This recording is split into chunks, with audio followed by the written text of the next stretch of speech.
Arabian Peninsula. It has a beautiful historic district, this city, famous for its markets, museums, forts and mosques. And of course the convention centre, Muscat Convention Centre, is the setting for this event.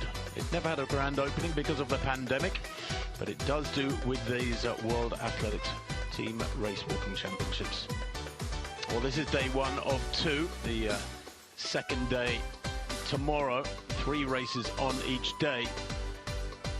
And as ever, glorious sunshine pouring down on Oman. Let's have a look at the timetable of events on this first day.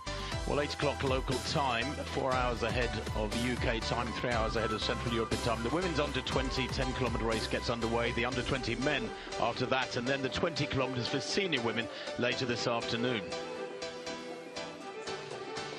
And the weather, as ever, Mara, expected to be rather special. Yes, we can see they're 21 degrees Celsius currently, but expecting a high later on of 27 to 28 degrees.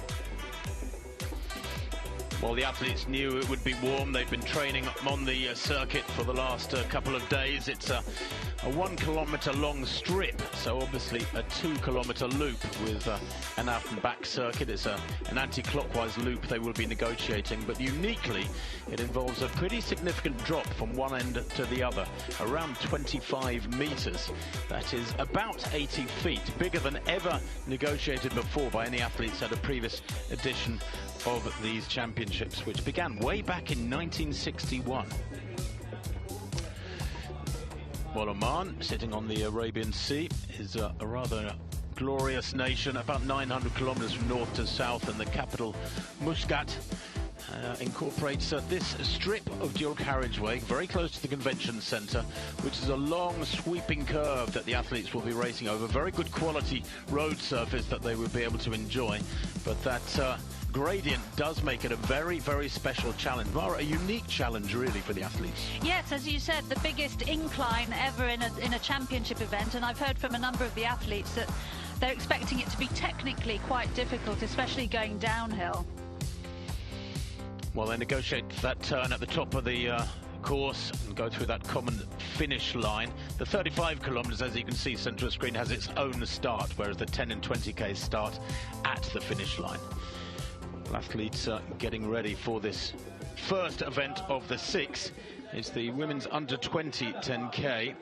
36 athletes from 21 countries taking part. The Australians expected to be very strong, although of course the outstanding favourites are the Chinese. In just about every race through these 2 days, the Chinese look dominant on paper and are expected to produce the goods. They're very, very good technicians indeed. The Italians, of course, are strong in the walks, as are the Spanish, indeed the Mediterranean countries, Mara, really do enjoy their race walking. Absolutely, and race walking really is a global sport. We see, teams from Central America, Europe, Asia now, China and Japan also very strong. So it really is a global discipline.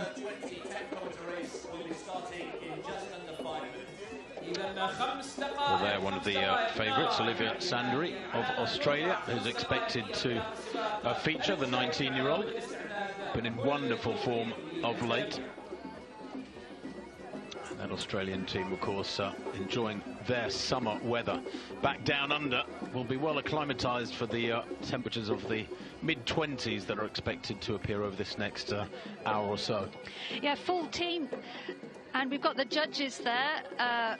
We'll come on to the rules in just a moment. 8 judges will be making sure the athletes stick to the rules. And those judges, of course, will be watching very carefully the technique of the athletes. They have to maintain contact with the ground. And the chief judge, Zoe Eastwood-Bryson, wears a body cam, so when it's suitable, we will take footage from that body cam to see what she sees as chief judge.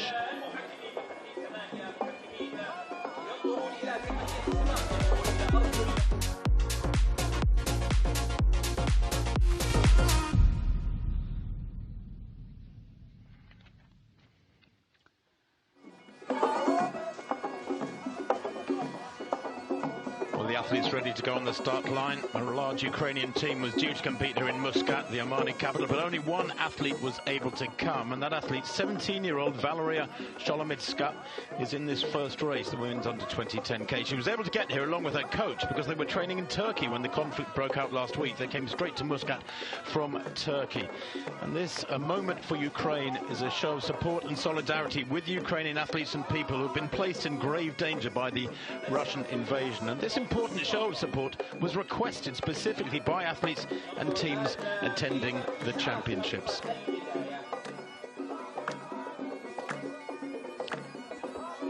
World Athletics President Sebastian Coe, himself a two-time Olympic champion, keen to show his support, to write a picture.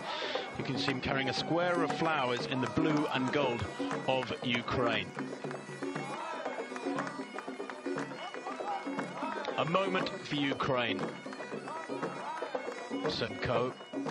Very, very keen to show his support and togetherness with the athletes, and in particular the young Ukraine athlete Sholomitska. Coe himself, of course, raced in the 1980 Olympic Games, where he took the first of his 2 gold medals. A Games itself not without controversy.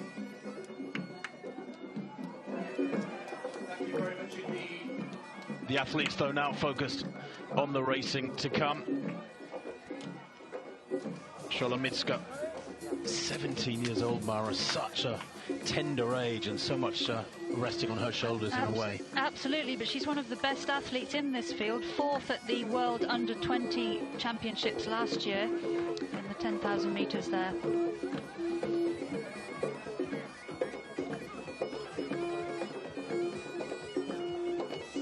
Let's take a look at some of these top athletes. Olivia Lundman of Canada, just 19 years old, set a national record for a track 10,000 earlier on this year. That was a 34-year-old national record she broke, Lundman, by the way. She looks nervous, doesn't she? So many of these youngsters won't have had a great deal of international experience. Olivia Sandary, the 19-year-old Australian, is the fastest athlete this year over this 10-kilometre distance, and a huge hopes for her. Sandary,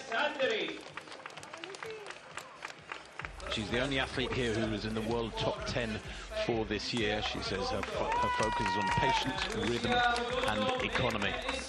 Lucia Redondo of Spain, 18 years old, 11th in the European Juniors Championships last year, but only 1 minute off the medals, and the Spanish know how to get it right on the big occasions. And there is Valeria Sholomitska, just 17, one of the youngest in the race. She was 4th in the World Under-20 Championships last year in Nairobi, Kenya. She's the only Ukrainian athlete here in Muscat. Hugely significant moment for that young lady. And Zhang Jinyan of China, the 18-year-old, she's the fastest athlete here. Very, very strong, the world #1 junior at 20 kilometers this year as well. The Chinese are fabulous technicians. They get it right again and again, and are expected to feature in the team race. The team race, incidentally, is just 2 athletes to score, with a maximum of 3 from any one country taking part.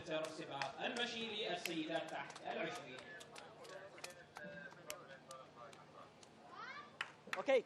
What's going through the minds of these young ladies as they wait to be brought under starters' orders?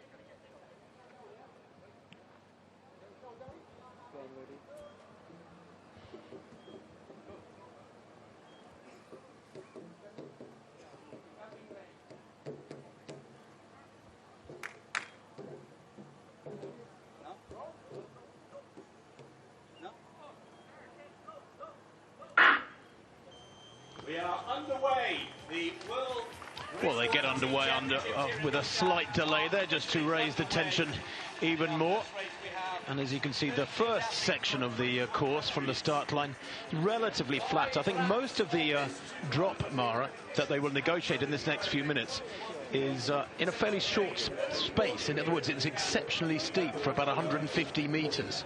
Yes, that's right. So they start off on the downward slope, as you say, quite flat at the moment, but shortly they will be onto a 3-degree downward gradient before they take the first of the turns, and then they will negotiate a 1-kilometre incline all the way up to the top turning point. They will also pass very shortly their personal refreshment station, where they can have any drinks they want, and their team officials will hand out those drinks for them. So they are on a 2-kilometre circuit with a left-hand turn at each end, and they have to negotiate, of course, 5 laps to make up their full 10-kilometre distance. Chinese are very strong favourites. They've won 4 of the last 5 team titles in this competition, but rapid improvements are possible. Don't be too surprised if there are 1 or 2 athletes coming out of the woodwork who were not lauded before the race. These athletes are used to the 5-kilometre distances under 18s, and so have little experience, many of them, over 10k. That's right, yes. This race is often an occasion where we see stars of the future appearing. Previous winners of this event include the current Olympic champion from Sapporo last year, Antonella Palmisano of Italy. She won here in 2010 as a junior and went on to Olympic gold as a senior. The defending champion, Aleña Gonzalez from Mexico, she was 5th at the Olympics, and she goes in the women's 20k later this afternoon. Full teams in this race from Australia, China, Spain and Italy, and then a number of other countries have 2 athletes, Brazil, Finland, France, Poland, Slovakia, Turkey and USA. So 2 athletes to score. Well, Sandri there, possibly the tallest in the race, the young Australian. It's her first international competition, incredibly excited, coached by Bob Cruz since 2016. And she says he's why she's still in the sport, but advised as well by Australia's most bemedalled Olympic athlete, Jared Talent. He also advises her, and has already this year, Sandri there in that green and yellow strip for Australia, set personal best for 5,000 metres on the track and 10,000 metres on the track as well, and has huge hopes, of course, for those World Under-20 Championships in Cali, Colombia, later in the year. They run from the 1st to the 6th of August. To the right in blue is Reshma Patel of India, the only Indian athlete here. She has a best of 49.28, and anything under 50 minutes really is very high caliber walking for these under 20 women. Having said that, the fastest time in the world this year, 44.33. Sandri, the Australian, has walked 46.5 minutes, 46.35 to be precise. And India, one of the up-and-coming nations in race walking, the silver medalist from the World Under-20s last year in the men's race, we will see shortly after this women's 10k. Just to recap on the rules, Tim, race walking has 1 rule which has 2 parts, which is as follows. Race walking is a progression of steps so taken that the walker makes contact with the ground, so that no visible to the human eye loss of contact occurs. The advancing leg must be straightened, i.e. not bent at the knee, from the moment of first contact with the ground until the vertical upright position. So essentially 2 infringements. One is loss of contact with the ground and the other is bent knee. And the judges, who we saw earlier, they enforce the rules in 2 ways. One is yellow paddles. That's a warning to the athlete. Essentially it's saying, I'm watching you, I'm not satisfied that you're following the rules, but it doesn't lead in any way to disqualification. And then there are red cards. The judges give red cards to the athletes, but the athletes don't actually see which judge is giving them a red card. They are recorded on the board, which we will see shortly. And with 3 red cards, they serve a penalty in the penalty zone, and if they get a 4th red card, then they will be disqualified. And for those who are unfamiliar with race walking, just to put some of that rules that Mara was talking about into layman's terms, you can't walk, you have to maintain contact with the ground all the time. You can't walk Groucho Marx style, though, with sort of bent legs the whole way and lowered hips. You have to straighten the supporting leg, the knee muscle lock. Well, there's the splits at 1 kilometre. 5:07, 5:08 for this big pack. I mean, very early stages, of course. Sandary of Australia laying her cards on the table very early on and making it pretty quick by pushing on at the front end, and everybody else trying to hang on to her coattails, so to speak, although the Chinese, I'm sure, are comfortable at this speed. Jiang, the world's fastest junior at 10 kilometers last year, and the world's fastest this year at 20 kilometers. She's very strong, just 18 years old, the Chinese. But the profile of this circuit, and you can see there in the background the drop down to the turnaround, that gives you an idea of how they're gradually climbing on this section. It is quite intense. The uphill section they're negotiating at the moment, the uphill journey to the far end. And let's take a look at the profile of the course. They're walking with the wind behind them at the moment, we understand. There you can see from the start, left of picture, they're walking down towards the 750-meter point. And then at the moment, they've made the turn and they're heading quite an uphill. That's the 1 kilometer point they passed out a couple of minutes ago. But you can see that is the steepest point of the uphill climb between 750 and 500 meters towards the 2 kilometer point. 3% incline is steeper than it sounds.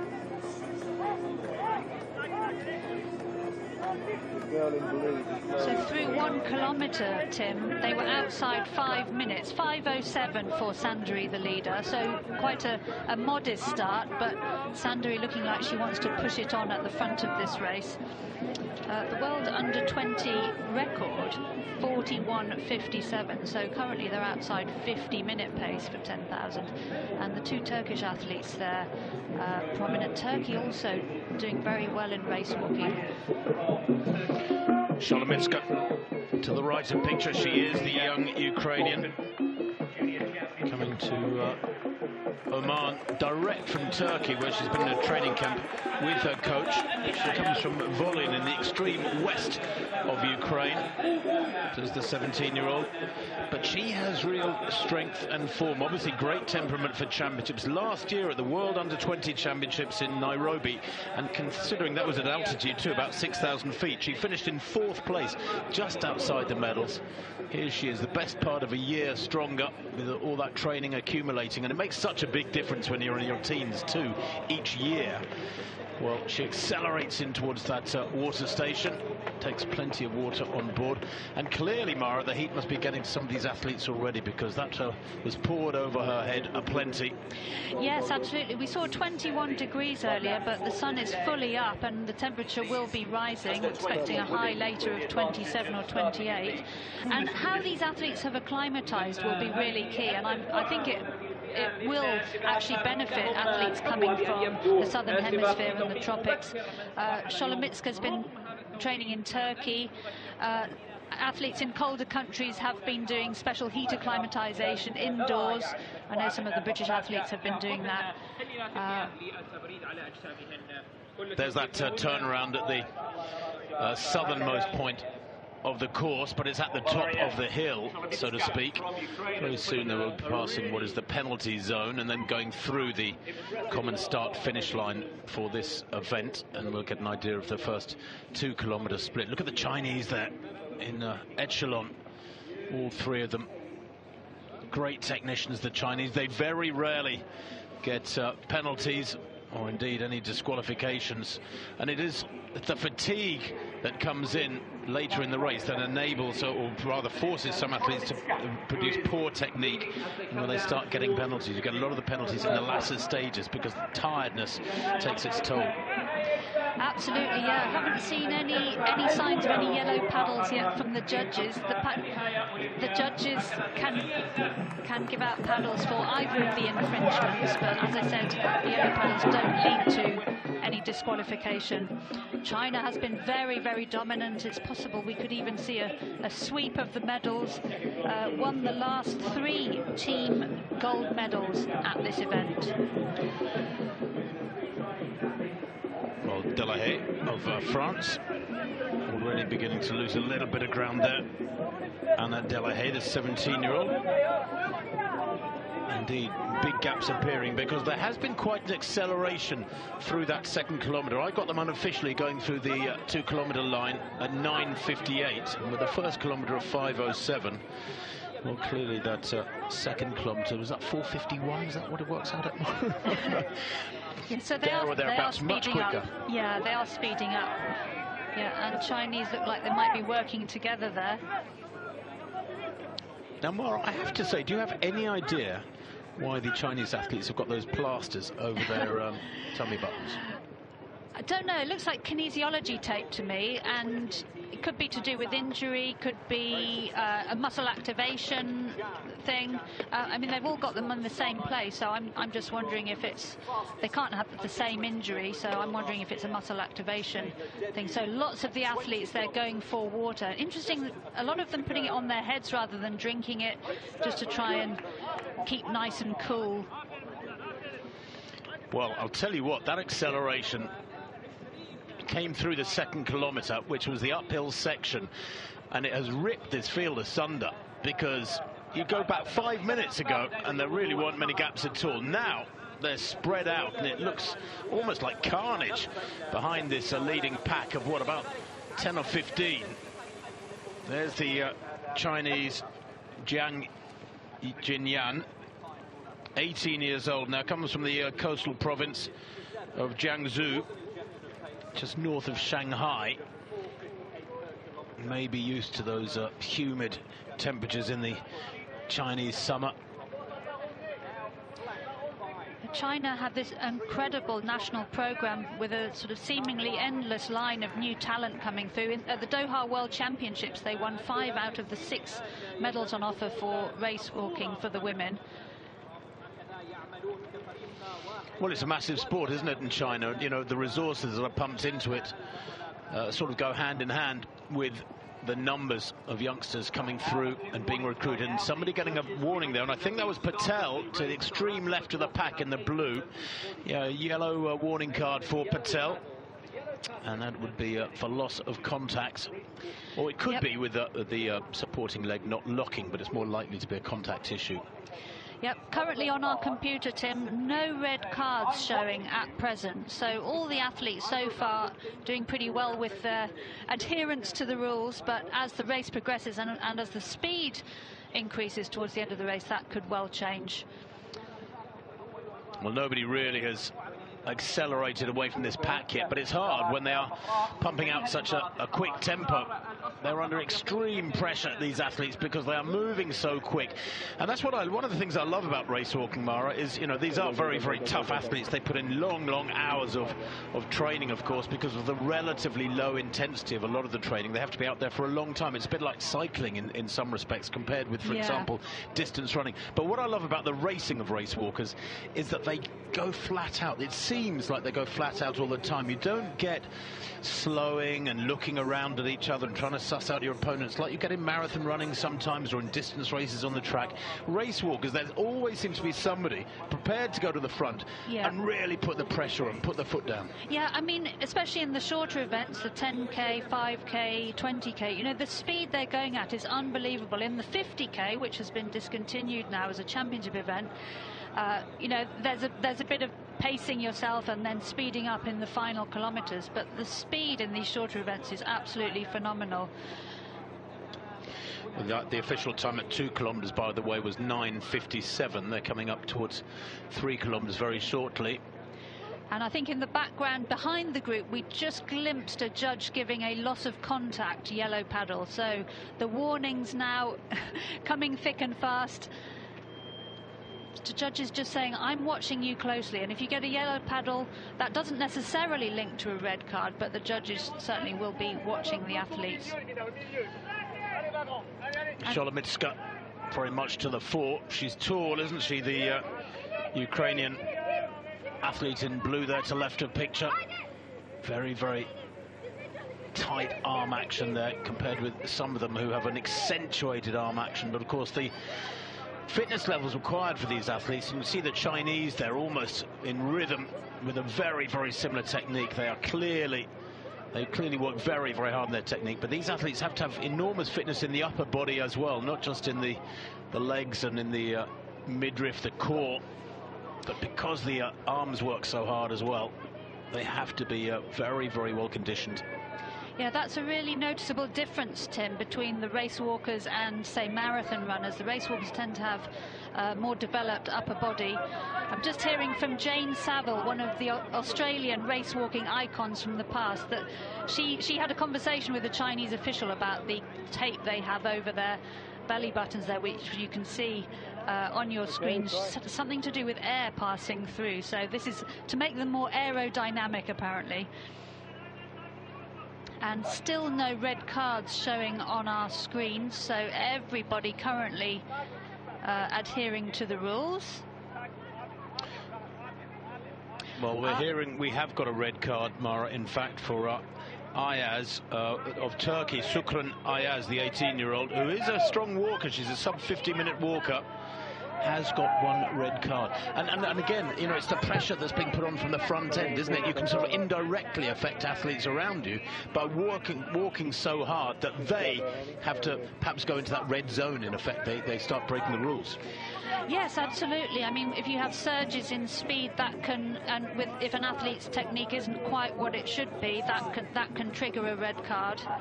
I get the feeling that Carré there in that white vest for France is just hanging on. She's been there on the edge of the group.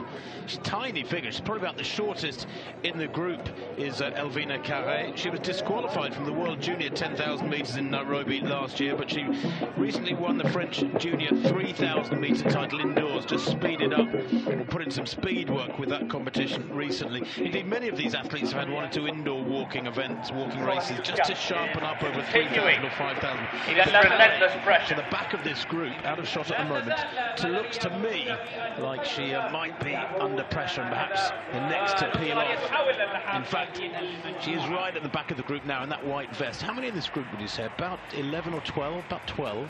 Yeah, so looks like, yeah, 11, 12. Just having confirmation, Tim, that red card for Ayaz, the Turkish athlete, that was for bent knee. But she is the only athlete currently with a red card. There's only one disqualification board which shows the red cards on the course. So it is possible that some athletes could accumulate more than 1 red card between the times they pass the board. So they can have a nasty surprise when they come to see the board. And of course, after passing the board for the last time, between the disqualification board and the finish line, the chief judge can disqualify an athlete outright, even if they don't have any red cards, for taking serious liberties in those final stages, but that's very rare. I really admire this young athlete, Solomitska, because she has got enormous pressures resting on her shoulders. Imagine what's been going through her head this last week, Mara, with all the conflict issues back at home. Are her family safe? Are her friends safe? But she's been away training in Turkey at a camp, came over to Muscat a couple of days ago, trying to focus upon this event. And of course, for many people, almost subconsciously, their conscience would be saying, should I really be regarding this as a priority? But she has to. Life has to go on. And this young lady has been able to focus in training over the last couple of weeks in Turkey, and indeed the last couple of days in Oman. She is walking supremely at the moment, and this is an inspired performance so far with, 19 minutes on the clock. We just passed the board there on the left of your screen. And we saw another yellow paddle from the judge in the background there, so the paddle's now coming thick and fast. But currently still just 1 red card for Ayaz, the Turkish athlete. Although they go through 4K Mara unofficially in, what, about 1944, something like that.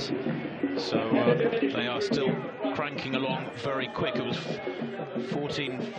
1942, in fact, has just come up, the official time, with Solomitska leading.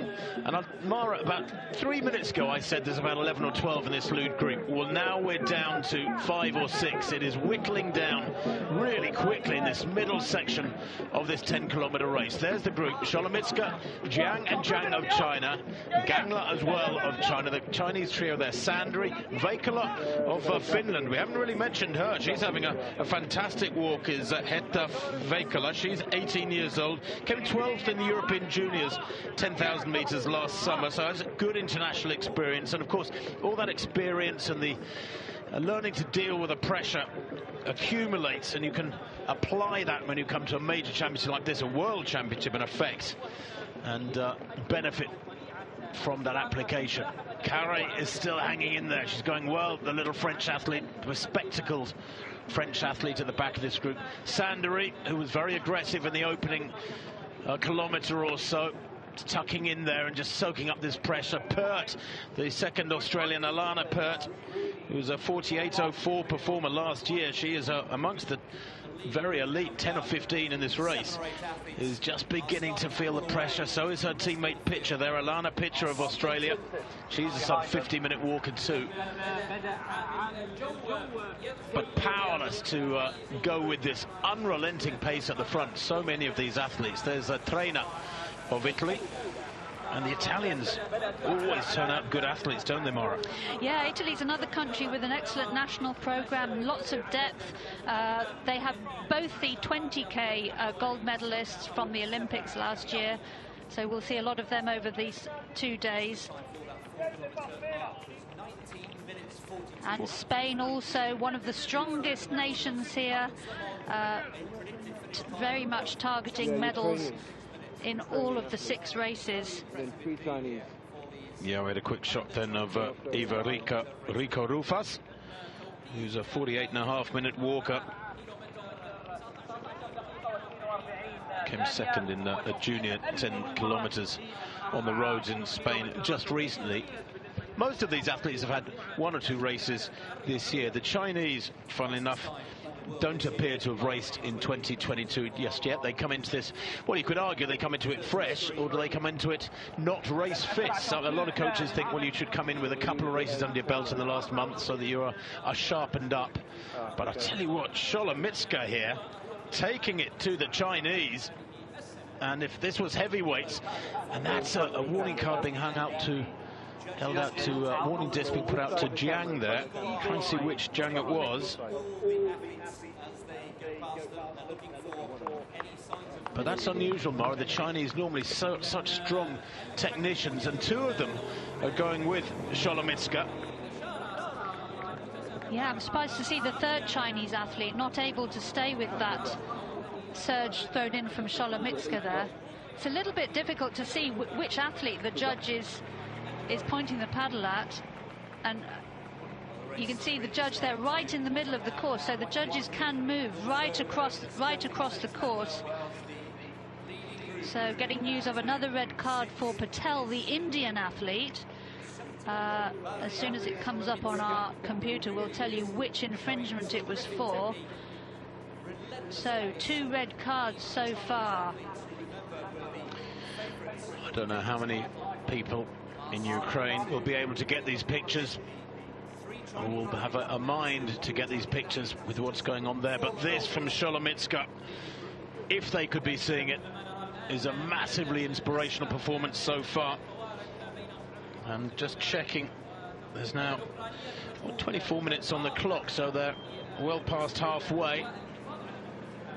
5 kilometers 24:09, as you can see, so heading for a performance of around 48 minutes.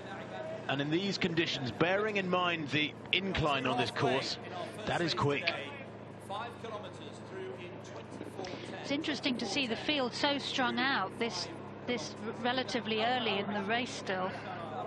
It is. Sandri there, walking the shortest line on the inside of the curve. You sort of wonder why athletes would walk out to the middle of the road when it's just like running around the bend on a track. You want to hug the inside of the bend, don't you? Even if it makes only 1 metre difference over a couple hundred metres. That's something. You can lose a race by less than a metre. Lose a race by a centimetre. Sandri checks her watch, eyes down on the road. Interesting, isn't it? Because Sholomitska in the blue of Ukraine and Jiang there for China. The Jiang Jinyan to the left, the taller of the two Chinese. Eyes up and looking far down the road ahead, whereas Olivia Sandri of Australia, eyes are constantly looking down at the road in front of her. She's almost locked in her own little mindset. Yeah, I think it's the combination, Tim, of the tough conditions, the heat, plus the incline that may be contributing to the field really breaking up. And we're getting news of a third red card. So the second red card was Patel. That was for loss of contact. Patel of India. And Redondo of Spain also on loss of contact. So 3 red cards at the moment. Well, Sandri just on the periphery of this leading group. Sholomitska, the two Jiangs from China. Vikula of Finland. Tucked in the back. And there's confirmation of the red cards so far. Redondo, Patel and Ayaz for Spain, India and Turkey respectively, each on 1 red card. When they get a third red card, then they next time they pass the penalty zone, they have to step in and sit out a 1 minute penalty. That's right, yes. If they get 3 red cards, it's 1 minute in this race, so it's 1 minute per 10 kilometres, so we'll see longer penalties in the longer races, but so far pretty safe. Once an athlete gets onto 2 red cards, then they have to be really quite careful. And on the back of that group is the Finnish athlete. The wind did get up yesterday on the back on of the the course during the afternoon. Carey Hoping that goes 3. will remain. And the Spanish there, Rico Rufas. Each of these athletes now in their own little cocoon of discomfort, because you only let athletes walk away from you and disappear up the road if you are absolutely redlining yourself. Didato of Italy there, Vittoria Didato, she's a 48.5-minute walker, and that really gives an indication of the intensity of the pace up front. Look at that beautiful rhythm from these athletes. You want to see a head that's hardly moving. You don't want to see a lot of vertical movement. That is wasted energy. You want to see that, if you can see the head with very, very little up and down movement, that is good walking, good technique. The same as in running, frankly. You don't, any up and down movement instead of horizontal movement is very obviously wasted effort. You can really see there how the technique of the leading athletes is so smooth and flowing. There is a risk of So red card, currently quite 3 dramatically red sometimes. cards, 1 apiece for the 3 athletes. Redondo of Spain, Patel of India, both for loss of contact, and Ayaz for bent knee of Turkey. Jiang Yunyan in the dark glasses for China. She just 19 years old, best of 44.25. That was last year. If she'd done it this year, it would make her the quickest in the world. Doesn't have performance this year, as I said. Most of the Chinese haven't raced this year. Comes from Shandong province, about 200 kilometers south of Beijing in eastern China. And these warm conditions do favour athletes from the warmer climes. I mean, I don't think it's a coincidence that you've got an Australian there, an Italian, and 2 Chinese. Really good walking from Vikula of Finland, though, just tucked in at the back of this group. We've hardly seen her, but the whole time she's been tucked in behind. So, Tim, Frances Carré, one of the ones to watch in this race, she also has a red card now for loss of contact. So 3 loss of contacts. And we caught a glimpse just a moment ago of the judge giving a yellow paddle to one of these, the athletes in this lead group. I didn't see which one it was, but keeping a close eye there. The judges come from all different countries at this level. That is one of the rules. So Zoe Eastwood Bryson, Australia, the chief judge. Pera Vallejos of Argentina, Steve Taylor, Great Britain, Anne Froberg, Dolores Rojas from Spain, Frederic Bianchi, Switzerland, Portugal and Netherlands also represented. You know, in one of the write-ups for this race I was going through yesterday, they were saying that the Chinese are so dominant they can almost even afford time penalties. Well, that certainly doesn't appear to be the case. With almost 30 minutes on the clock, these athletes are locked together, this quintet. And the Chinese have got a battle on their hands. It's not the dominance we expected. There's Pert of Australia just keeping ahead of her compatriot Alana Pitcher. We just saw another red card for Carré of France. She's had to ease right back. I think she was under a lot of pressure early on. She hung on to the lead group, perhaps for a little bit longer than she should have done. It's put her into a state now where she's very tired. And when fatigue creeps in, then, of course, the technique starts loosening a little bit, so to speak. This is the downhill now. You can see the Chinese athletes quite contrasting, aren't they? In the glasses to the right, that is Jiang Yunyan, and then the taller figure is Jiang Jinyan.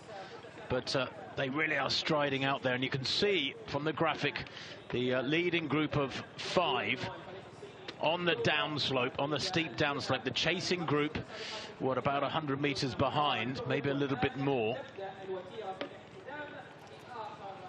Drinks being shared there by the Chinese. That's interesting. A little bit of teamwork, Mara. Yeah, definitely a bit of teamwork going on, I think, between the Chinese athletes. Interesting to see such a wide variety of nations represented in this lead group, or regions, I should say, Oceania, Europe and Asia. And 2 yellow paddles there from that judge. So pressure starting to tell in this lead group. That looked like Veikala who was getting the penalty there, and we're hearing that Redondo has had a second red card, and so has Patel of India. Now, you know, what do you do? Do you carry on redlining, Mara, or do you ease back when you know you're in real danger of getting a penalty? Yeah, this is one of the judgments the athletes have to make. You know, Redondo currently in 12th place, so she's on 2 for loss of contact. Patel down in 16th place. Yeah, it's a difficult one. You know, do you ease back and focus on your technique, or press on? Well, these athletes now in single file and hugging the inside of that curb. It's funny, isn't it, how you grab every little advantage you can when you're under pressure. You can't afford to be extravagant. Yeah, especially into the closing stages, Tim. Let's say one athlete is on no red cards and a rival is on 2. That's where it really counts. Well, you can see from that graphic, Redondo and Patel are in real danger of being sent to the what some people would call the sin bin, the penalty zone. If they get a 3rd red card, then the next time they pass the penalty zone, they'd have to go into it. Lundman, Carré, Devoldova of the Czech Republic and Ayaz of Turkey, all on 1 red card. So the judges out there doing sterling work, watching very carefully for the technique of these athletes. And it is by the judgment of the eyes from the judges that the decisions are made. Slowing down filming or footage is not admissible. It has to be done from the visual judgment of the judges on the circuit. The Chinese now just beginning to wrestle control at the front of this, and if anything, Sandari at the back, I think it's about the first time she's been right at the back of the quintet. Now, is she hanging on? Hard to tell. Or is she actually feeling comfortable and just sitting in there for the ride and building psychologically for a big finish over the final circuit? 33 minutes on the clock. They went through 5K, remember, in 24:09. It'll be fascinating to compare the 2 halves of the race. But you just get the feeling now, Mara, that the Chinese are in control. It's almost, I haven't seen them talking to each other. I don't think there has been any discussion or conversation. But you just get the impression they're almost psychically working with each other, making the decisions together and turning the screw. Yeah, they do look very comfortable, don't they? Sandari, of all the athletes on the start list, has the world leading time, but the Chinese athletes really looking very in control here. Sorry, go on. And Veikala, the Finn, hanging in there. You could be forgiven for thinking that this was a choreographed move from the Chinese. On this upslope, on this latter stage of the race, the 2 Chinese are working in unison, really pumping it out hard, and you can see they're struggling. And Solomitska of Ukraine and Sandari of Australia in the background, in the blue and the green respectively, both beginning to struggle here for the first time. There are gaps developing and the medal positions are moving away from them. And Solomitska here, who walked so aggressively, did so much of the work through the middle stage of the race, the 17-year-old, having maybe to let them go. She has, of course, got another couple of years at least in this age group. She is one of the youngsters here. Many of the athletes she's walking against are 2 years older than her. But this is frustrating for her, powerless to stop those medals easing away from her up the road. At 7 kilometers, there's the positions. The Chinese pairing Jiang and Vikala, Solomitska and Sandari. Vikala might be walking here to a medal for Finland. This is a fabulous performance from her. Just checking her cards, Vikala. She is one of the quicker athletes. She walked under 47 minutes last year, the 18-year-old, 46.57 last year. She won the Finnish Junior Road 10K in 2021 and the Finnish Junior 5,000 on the track, and indeed the Finnish Youth Indoor 3,000 a couple of years ago. She's got good speed and she needs it to hang on to the coattails of this Chinese pairing. So the Chinese look like they might have wrapped up the team competition here. Reminder that it's 2 to score, and the red cards now coming thick and fast. So Rufus of Spain currently in 7th place, 1 red card for loss of contact. Carre, we mentioned earlier, of France. Redondo on 2. Didato of Italy back over in 12th place. She's on 1 for loss of contact. Lundman on 1 for bent knee. Patel on 2 for loss of contact. Ayaz Turkey on 1. And down the field, so we have the first penalty zone coming up. Devaldova of Slovakia, she is on 3 red cards for bent knee, so the next time she comes round to the penalty zone, she will be going into the penalty zone for 1 minute. Also Ozbey of Turkey down in 30th place, also on 1 for loss of contact. So Slovakia's Devaldova will be the first athlete into the penalty zone. Well, they've just gone through the start-finish line, 37 minutes on the clock now, and Vikala putting up stout resistance to hang on to this pair. With that acceleration into the water table from the taller of the two, that's Jiang Jinyan. She is the world's fastest junior at 10,000, or she was last year, and at 20 kilometers this year, so she's put in the strength work. We're hearing from Jane Saville, who is one of the great Australian walkers of years gone by, that the hill like this in the latter stages will amplify really the difficulty of maintaining good form and good speed through the latter stages. It's almost like as if the fatigue that comes in at the latter stages of any distance event isn't enough. When you have to negotiate a hill as well, it creates that extra element of challenge. Solomitska, what a fabulous walk she has had.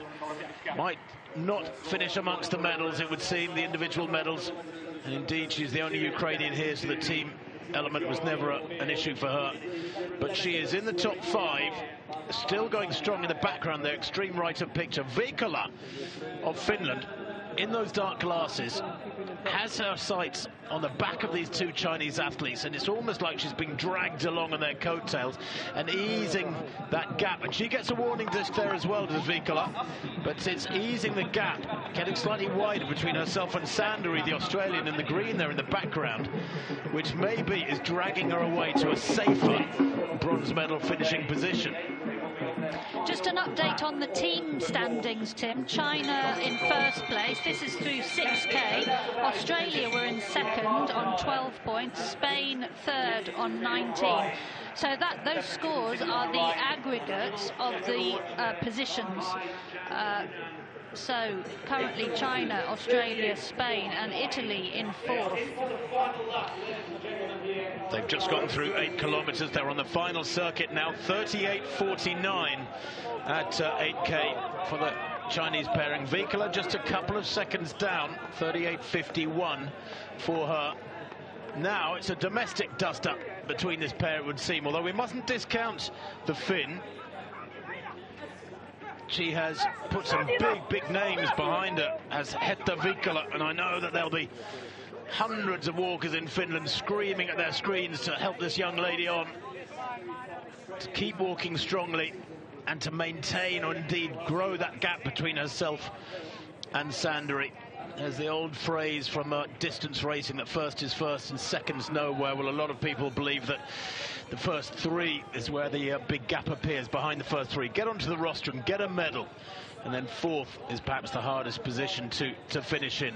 But there are the splits. Sandari 15 seconds down now on that leading trio at 8K. Vikala, of course, just a couple of seconds down behind the Jiang pairing, but 15 seconds, that's quite a gulf. It certainly is, yeah. But Vikala's having an absolute stormer. No Finnish athlete has ever won an individual medal at this competition. And we're hearing from Tim Berrett, 5-time Olympian in race walking, that the last global female medalist in race walking for Finland was back in 1993. Sari Essayah, the world champion from 93 and European champion from 94. So can she get onto the podium? But it's all about the Chinese at the moment. And it is Jiang Yunyan who's broken clear of her teammate. I'm not quite sure if there's an acceleration from her or a letting go of the pressure from her teammate Jiang Jinyan. Tvaldova is really suffering, isn't she? And she is in a little bit of trouble, I would argue. So Tvaldova will have served a 1-minute penalty in the penalty zone, but currently she is the only athlete on 3 red cards. As long as she doesn't get a 4th red card, she will finish the race. Well, Tvaldova has had that time zone penalty. There's the team standings. China in the lead with 1 lap to go from Australia and Spain. That's a very comfortable lead, of course, for the Chinese. But look at the tempo here of Jiang Yunyan. See the work rate, the way the arms are moving is an indication of the leg speed. We might not be able to see her legs, but the fact is that her rhythm is so much quicker. Quick flapping of the arms there to try and make sure she stays a little bit relaxed. I'm sure she's been coached about that. Feel yourself tightening up, give your arms a flap. Just try and loosen the shoulders a little bit, loosen the arms. Takes that turn, and she will have had a quick glance across and seen the gap behind her. But the way, Mara, she has changed gear in the last couple of minutes and eased away from her teammate. And don't forget, her teammate Jiang Jinyan is the fastest in the world this year at 20 kilometers. And Vikala has moved past Jiang Jinyan into 2nd place. Silver medal position at the moment for the Finns. Yeah, Finn having an absolute stormer of a race. Looking a bit further down the order, Sandari of Australia in 4th through 8K. 5th was Sholomitska. 6th, Gangla of China, the 3rd Chinese athlete. Rufus of Spain in 7th, and Pitcher of Australia in 8th. Well, there's an indication of the pace from Yunyan Jiang, or Jiang Yunyan as it should be said. 4:51 per kilometre to get to 8K in 48.31. Her personal best pace is 4:26 per kilometre. So I suppose when you think that she was able to accelerate by some 25 seconds per kilometre, she had that in reserve, then it would explain why she's been able to almost literally change gear into a different mode. And that's Tvaldova, I think, being disqualified. Another red card for her, Mara. It would be a 4th red card. Yeah, let's just double check that. I think you're right. It looks like disqualification for the Slovak athlete. So a sad end for her. 3 bent knee infringements she was on.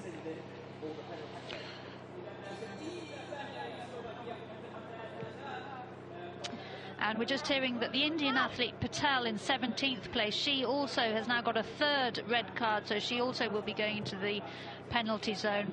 And the red cards now coming thick and fast. Zelazna of Poland on 1, Fiorni of Italy also on 1, both for bent knee. Well, the Chinese here surely heading for individual gold. They've won 4 of the last 5 team titles, and with 2 in the top 3 here in Muscat, it looks like they're heading for 5 out of the last 6 team titles. But Veikkola of Finland here, putting in the walk of her life, the 18-year-old.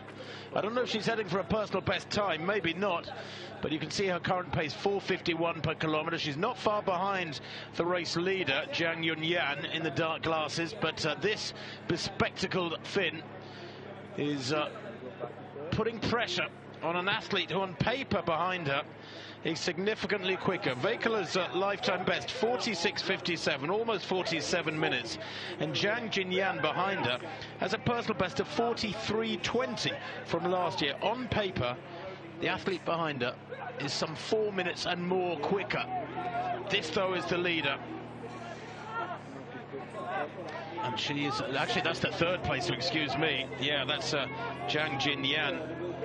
Fastest in the world last year at 10 kilometres on the road. That is going to be a battle royal, Mara, in the last few hundred metres for the silver. She's really working hard to catch the Finn there, and we've just heard that Romero of Colombia is on 3 red cards down in. Yeah, there is that confirmation, you're right. Of course, Mara, Romero, Patel, Devaldova, all on 3 red cards. Redondo, Rico Rufas, the Spanish pairing, really pushing it hard to go to the point where they've got 2 red cards each. And then quite a few other athletes with 1 red card.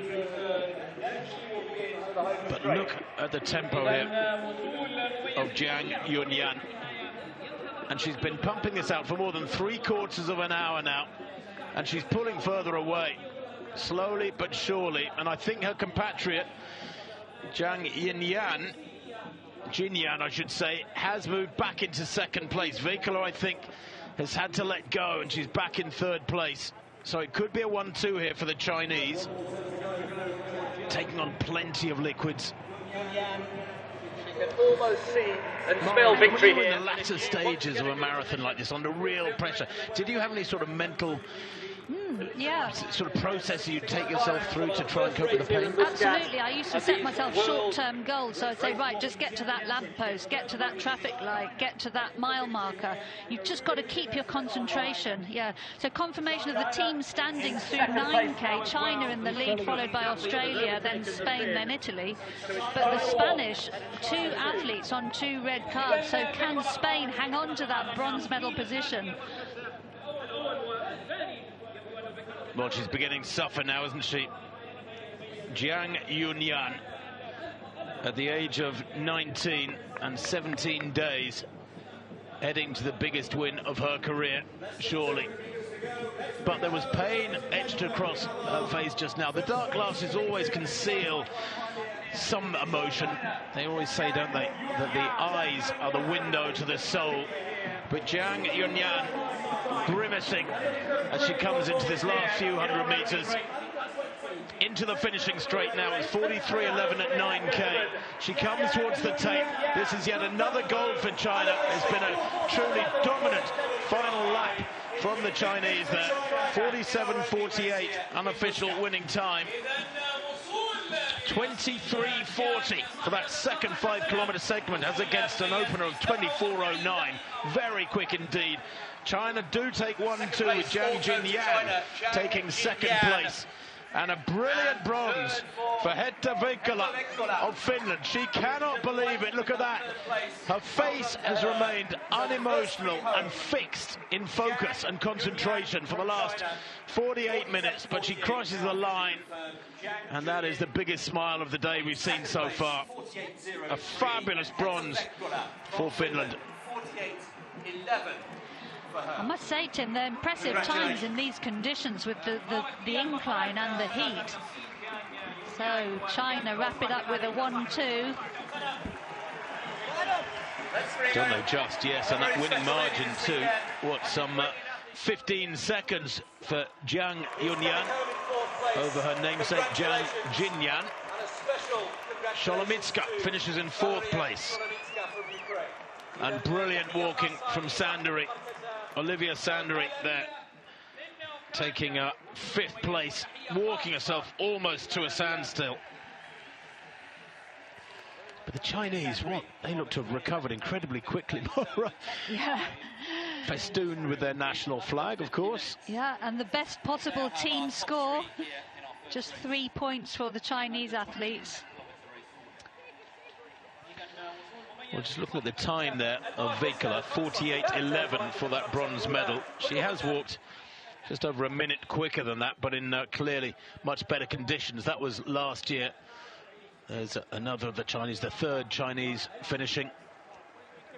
And that is Gangla Meidor, who finished in 6th place. And Lucia Redondo of Spain in 7th. Pitcher, good walk from Pitcher. She's come through really well in the second half, the number 2 Australian. Now, interestingly, our computer's showing Redondo on 3 red cards, so that might mean that she has the penalty time added to her finish time. We'll confirm that as soon as we get confirmation.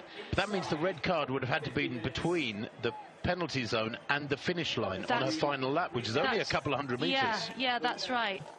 So if we see a change in the finishing order, we will let you know. But Redondo finished exactly 1 minute ahead of Alana Pitcher of Australia in 8th. So if she gets a minute added to her time, that would tie those 2 athletes. Anyway, down in 9th place. Well, 10 seconds in front of you, 49.41 to 49.51. Apologies. Yeah, you're right. Apologies. Down in 9th place was Rufas of Spain. 10th place, Kazakhstan's Toksanbaeva. They continue to pour across the line. Of course, many of these athletes accelerating towards the finish line. That is when you're so vulnerable to being given a red card, because you're keen to finish with a flourish. You're keen to get the pain over and done with. But the judges still watching very carefully with their discs in that final section. Of course, there is no let-up in their diligence and focus on ensuring that the rules are adhered to. And unofficial team standings, Tim: China in 1st place, Australia 2nd on 13 points, Spain in 3rd on 16 points. But will that Spanish total be affected if Redondo, as you said, might be the case, has a minute added to her time? It will undoubtedly. Some athletes finishing in quite a severe distress, hardly surprising in these temperatures and with the nature of the circuit. And in any case, whatever the conditions were, they would have given 100% as they get to the finish line. So I think those towels and ice bags we've seen going onto 1 or 2 necks would have been needed, almost whatever the conditions.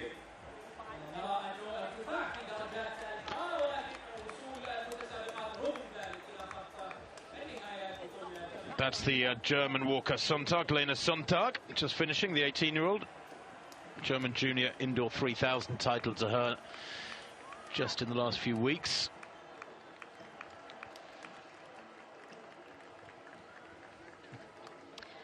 Well, some of the back markers now coming through. Here's Patel, who had to sit out a time penalty, I think, earlier in the race. Actually, what, about 20 minutes ago, quite some time ago, I think Patel had to sit out that time penalty, and that knocks you back a long way, of course. Yeah, and we saw the Turkish athlete Ayaz, who had been on 1 red card, finishing down in 21st place. Well, they got underway at 8 a.m. local time in Muscat. Sebastian Coe, president of World Athletics, having shown his feelings with that square of flowers in the colours of Ukraine, the gold and the blue. That was momentarily before the athletes got underway. This field of 36 in this first of 6 races over 2 days here in Muscat, the capital of Oman. 36 athletes from 21 countries. But as ever in the sport of race walking, the pressure was applied very early on. Sholomitska, a fabulously talented young Ukrainian, just 17 years old, the only Ukraine athlete in Muscat, putting out a fabulous performance, doing a lot of the early leading and breaking up the group pretty soon in this 5-lap race. Patel of India, to the left of picture at this stage, was to go on to 3 red cards and therefore a 1-minute penalty later in the race. But towards the latter stages, as expected, the cream rose to the top. The Chinese pairing of Jiang Jinyan and Jiang Yunyan, wearing the dark glasses, turning the screw on the final circuit, and the 3 athletes who had broken away with them mid-race. And then going through with a lap to go, the Chinese pairing working together, almost as though they had a quiet whisper to each other. Right, let's turn the pressure on now. And easing away from an athlete who had the walk of her life, Hetta Veikkola of Finland, in 3rd place on the final circuit, had the audacity to move into 2nd with about a kilometre to go. It looked like she might steal silver and split the Chinese. The tough upslope on the final circuit, testing every single one of them to the maximum, although Jiang Yunyan, the eventual champion, easing away, doubling her lead probably over the final kilometre from 70 metres to around 70, maybe 50 metres to around 100 metres, coming home some 15 seconds to the good ahead of her compatriot to take the individual title. Jiang Yunyan is world champion. Jiang Jinyan, her compatriot, coming through for the silver. She eased past Veikkola in the final 800 metres or so, but a delighted, euphorically happy Hetta Veikkola taking the bronze medal for Finland. Amazing how a bit of adrenaline and celebration can make you forget the fatigue and the pain. But it was 1-2 for China, bronze for Finland in this women's under-20 10 kilometres.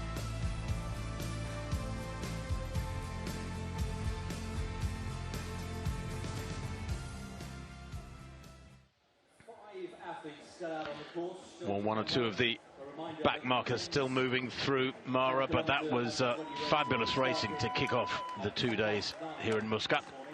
Absolutely, and we need to look out for those 2 Chinese and Finnish athletes in the years to come. I think they'll be making their mark in the senior championships. They certainly will. Sorana Tutu there of Romania just crosses the line in the white hat, and her time, well, down there around 56.5 minutes. Remember, the winning time from Jiang Yunyan, 47.48. Very, very quick on this circuit and in these weather conditions, with the temperature gradually climbing from the 21-22 at the time of the start. It will continue to climb through the day. The men's under-20 race is next. That's due off in about 10 or 12 minutes time. But Mara, there's nothing you can do about somebody who goes out and just works hard the whole race in race walking. It's a very honest discipline, and there is no tactic for somebody who pushes hard from the gun. Yeah, I mean, in a race like 10K, you know, that's what you've got to do. You've really got to go out hard, and of course the faster you go, the more difficult it is to keep your technique. And we saw with the Chinese athletes, not a single red card for either of them. Same for the Finnish athlete. We saw Angelica Harris there of the USA just crossing the line. Just 16 years old, Harris. She's a 53-minute walker, but she's finished there in about 57.5 minutes. A very tough day at the races for her. Her compatriot Heather Durrant also in the field. There are the medalists, though. The Chinese pairing, Yunyan Jiang and Jinyang Jian, taking 1-2. Veikkola, that bronze medal, 48.11, just, some 8 seconds down behind the second of the Jiangs. Solomitska, perhaps the performance of the day, when you bear in mind all the pressures that young lady has had on her shoulders. A quite fabulous 4th place for the Ukrainian. And Sandri of Australia, well, she's disappointed nobody today. A brilliant 5th place from her, well inside 50 minutes. Indeed, the top 8 there inside 50 minutes. The Australians, well, of course, it's their summer down under. They've had that advantage, Mara, perhaps being acclimatised a bit better than many Europeans. Yeah, certainly. Brent Balance, their head coach, was saying, you know, it's the middle of summer there, so perhaps to their advantage coming to a hot venue for a competition like this. Lundman of Canada on 51.13 there. She making her 10-kilometre road debut. We have no form from her, but she has walked a high 48s on the track for 10,000 metres. She might be regarding that particular race as a bit of a baptism of fire. Young Olivia Lundman, the 19-year-old Canadian. Nell of South Africa, 54 minutes. These athletes, many of them walking to their limit, of course, but perhaps some of them disappointed with their performances on this occasion. Seistok, the other Finn there, finishing Ellen Seistok. She's a 51-minute athlete at her best. There she's walked 57.5, 6 minutes outside her best. Shows how tough the conditions were. And Devaldova of Slovakia there, we thought she'd been disqualified, but actually she wasn't. She did finish. Well, we can take a look at the team results now. You can see the flags and the trees blowing gently. The breeze coming from the north off the ocean was in the athletes' faces in the downhill, but behind them in the uphill, that made it doubly hard. There it is, China, the team champions. That's their 5th out of the last 6 team titles. 3 points for China. Australia 13, and a close battle taking the silver from Spain's bronze, with Italy, France and Finland finishing the places just outside the medals. Actually, Mara, quite a big gap there between Spain in the bronze medal position and Italy in 4th. Yeah.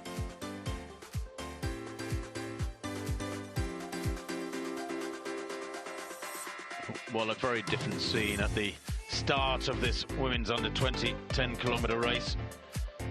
The athletes from 21 nations setting off. They knew it'd be tough, but it's what they trained for.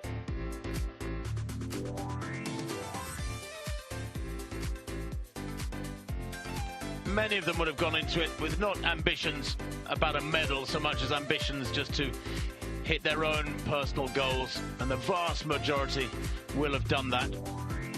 We saw plenty of water being drunk and poured over heads and shoulders. Very hard with these images to understand how the heat can get you in a distance race, but Mara, they were doing exactly the right thing. Yeah, a lot of these athletes will have done heat acclimatization, and there was a venue in Oman made available at an area called Nizwa for preparation camps for those teams that wanted it. But in these kind of conditions, how you prepare for the heat really massively affects your performance. They're brilliant for these youngsters to be at this kind of event and rubbing shoulders with the senior stars. Of course, this is a race walking only event, so the entire race walking community are here. And I spoke to Jane Saville from Australia a couple of weeks ago. She said her very first race at this race walking team championships was as a junior, and it was such a fantastic development opportunity for her. Well, the men's under-20 athletes will be warming up now for their race, which is due underway in about 6 or 7 minutes at 10 past the hour.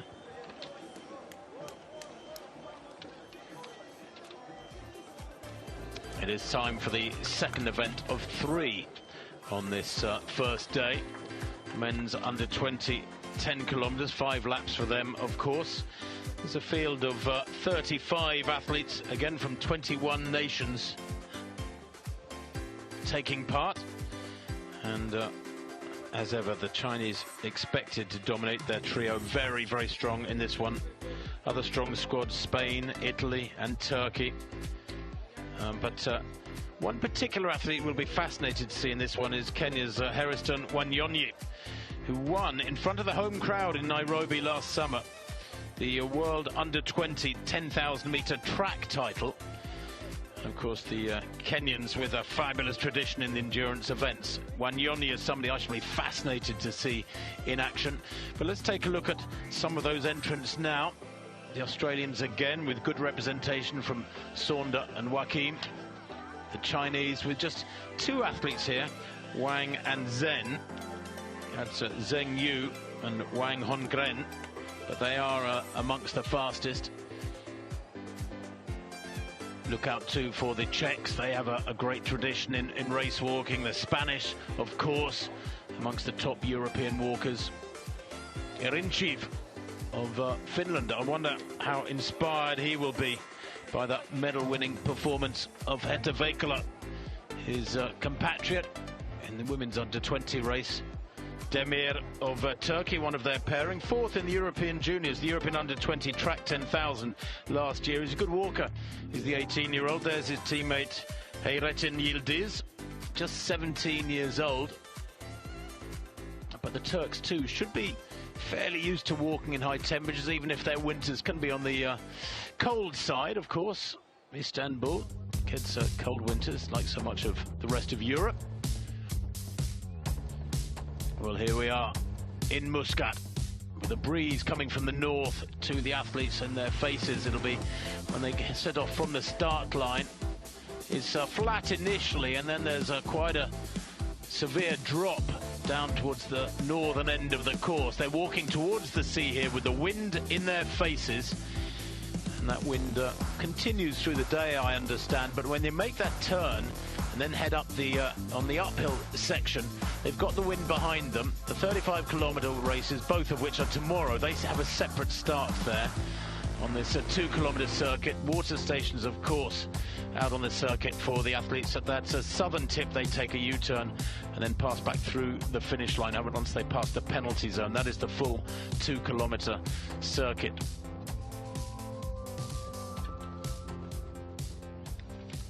So, only two to score, of course, in this race, as in the women's discipline. Wanyonyi will be an athlete we shall watch with great interest. Just a couple of minutes to go.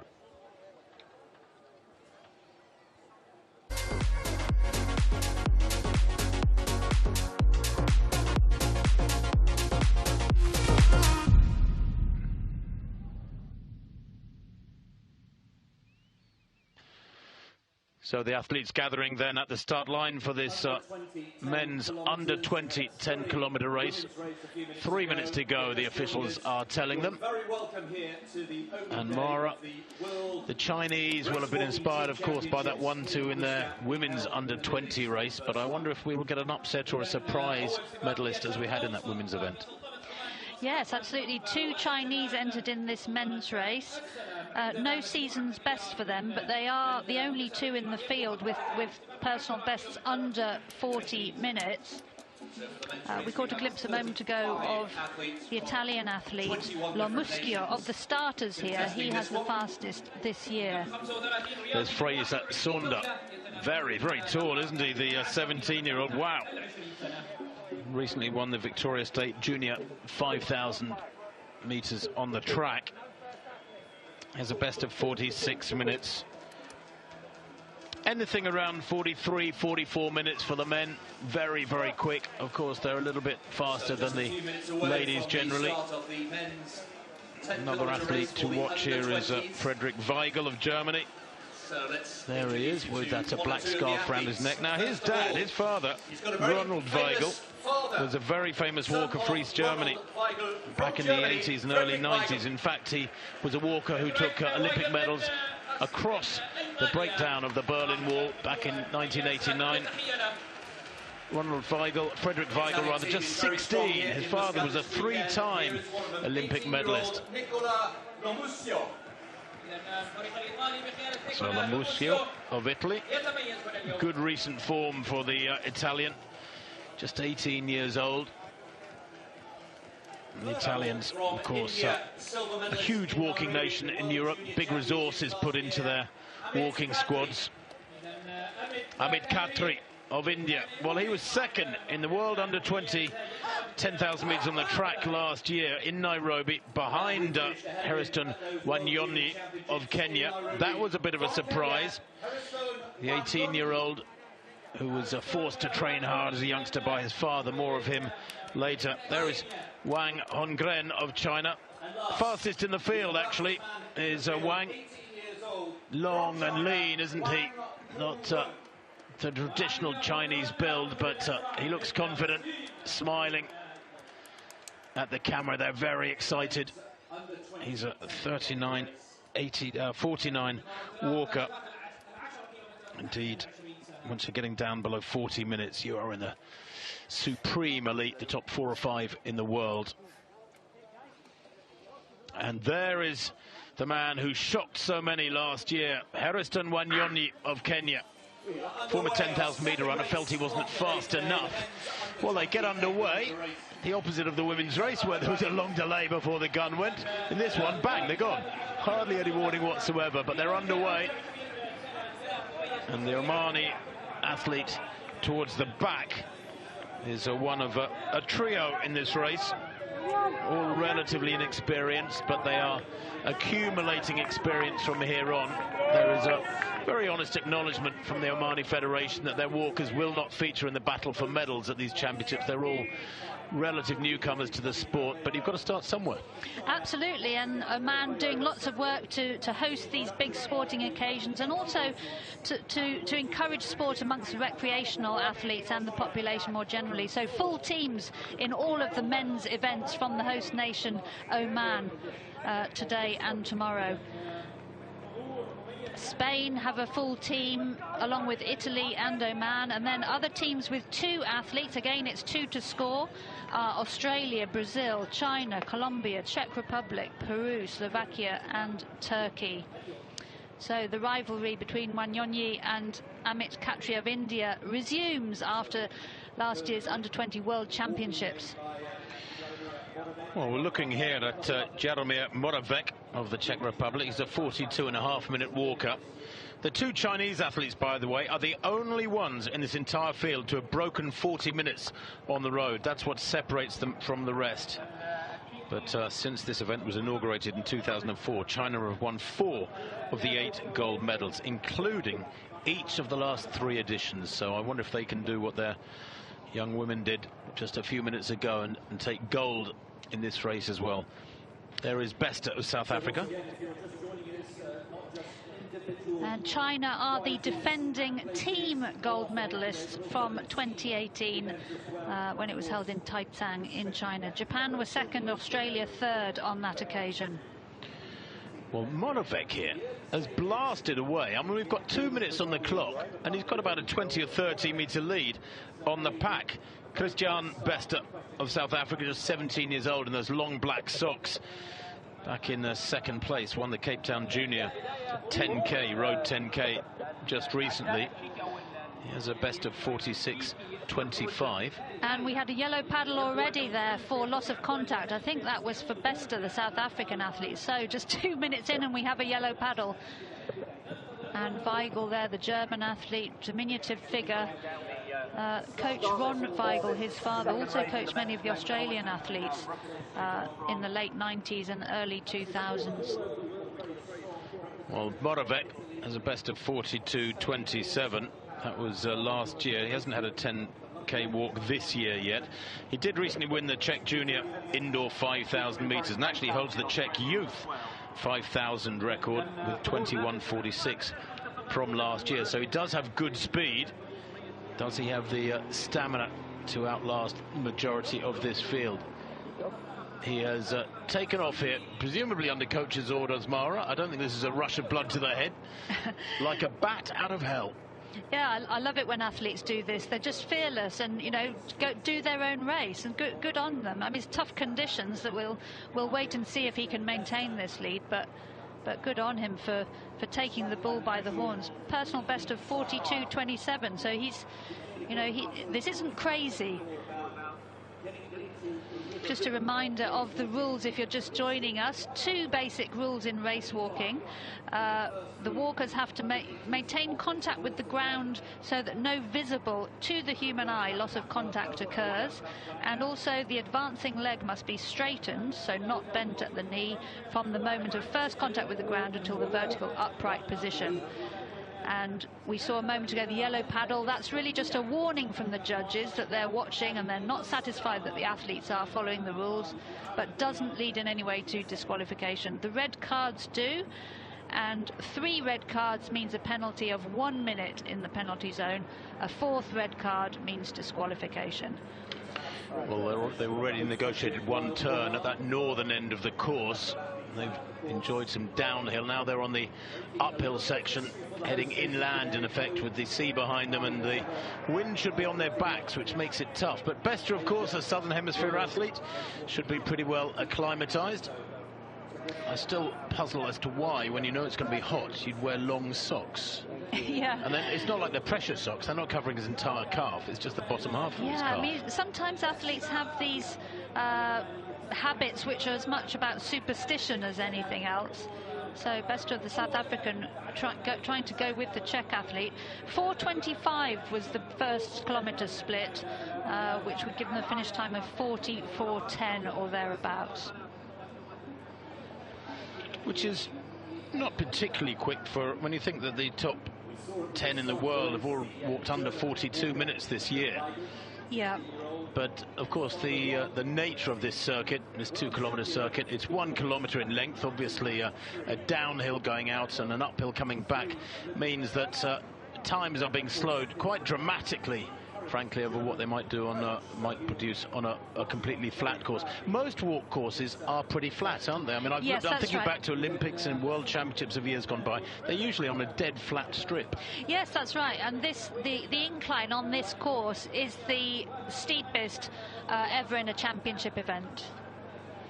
Well, there you can see the current leader, Jaromir Moravec, who is leading at just past 1 kilometre and negotiating that uphill incline at the moment. The chasing group a little way behind him. The total difference in elevation is 25 metres, about 80 feet. That might not seem a lot over a kilometre, but it's actually all condensed into a fairly short part of the kilometre. And when you've got to negotiate that 5 times, absolutely flat out with your foot on the accelerator, the pressure accumulates, makes it very, very hard to maintain good form. Tim, just an update on the weather. It was 21 degrees at the start of the women's race, but the BBC weather is telling me now coming up to 27 degrees at 10 a.m. It's now about 9:15 local time. So temperature rising all the time. So in the final stages of this men's race, the combination of the heat and the incline, I think will really take its toll on these athletes. Well, this is a really unusual situation. 7 minutes on the clock. They haven't yet completed 1 lap, but we have a leader, Moravec, Jaromir Moravec of the Czech Republic, out in front. Bester there, at just 17 years old, has tried to go with him, but has separated himself from the pack. But he's sort of in no man's land now. He's not far ahead of the pack. He's only 3 or 4 seconds ahead of the pack, but he's some way down on Moravec. I cannot believe that Moravec will be able to maintain the tempo that has carried him clear so quickly. And actually, he built up that gap, Mara, in the first 2 or 3 minutes. I mean, he really set off like a scared rabbit when the gun went. Yeah, it's really interesting. I mean, if you're an athlete who doesn't like to be in a big group like this, it's perhaps a good tactic. And maybe he's just super confident of his form. And, you know, sometimes the rest of the field will let an athlete go, and they just manage to maintain the gap all the way to the finish. So, but Bester now seems to have been caught by the rest of the group. It's almost like in cycling, isn't it, when you get a breakaway in the middle stages of a big Tour de France leg, let's say, or a stage, and you think, well, he's miles clear, he's not going to get caught. But when the group gets their mind set and starts closing the gap, it always shocks me how quickly that gap can close between a chasing pack in cycling and a leader. And I suspect the same might be the case here. When the big names back in that pack put their mind to it, they could close pretty quickly. Yeah, although it looks like he's increased that gap. Interestingly, this is exactly what happened in the men's 50k at the Olympics last year. The Polish athlete Tomala took off relatively early and maintained his gap all the way to the finish. So the Czech athlete Moravec, so through 2k in 9:08, 4:25 he did for the first split. So slowed down a little bit, but that is because he was on the uphill for that second kilometre. Seems as though the downhill and uphill sections making about a 15-second difference, something that 15-17 second difference to the splits. Yeah, although interestingly, I mean, the downhill is where the athletes may perhaps be at more risk of infringement of the rules. Well, how big is that gap now? It's a huge gap. I mean, 20 seconds between Moravec and Bester and the rest of that pack. Papastergiou of Greece in that pack, and also I saw in that group Wanyonyi of Kenya just biding his time, tucked in the middle of that pack. On that graphic, the space between the names Moravec and the chasing group is 20 seconds, but also the clever people behind the scenes making those graphics for us are making sure that the gap between the names reflects to a degree the size of the gap between the athletes actually out on the road. And on the left of your screen there, we could see that's the general drinks table. The athletes also have their own special drinks, their personal refreshments, and they can put anything they want in there. And those tables are manned by team officials who hand the drinks to them. But very early in the race, a lot of the athletes, as we saw in the women's race, putting water on their heads. We just caught a glimpse of Wanyonyi there at the back of that lead pack.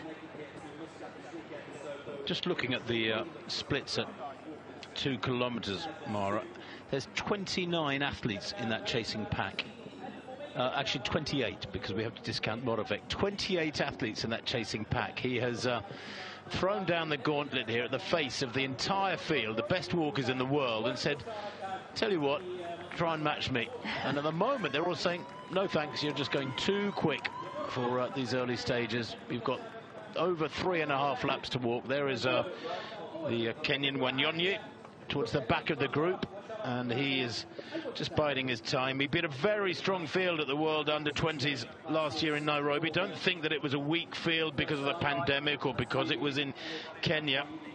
That field included Paul McGrath of Spain, who had won the European Under-20s last summer, amongst others. He really walked to glory.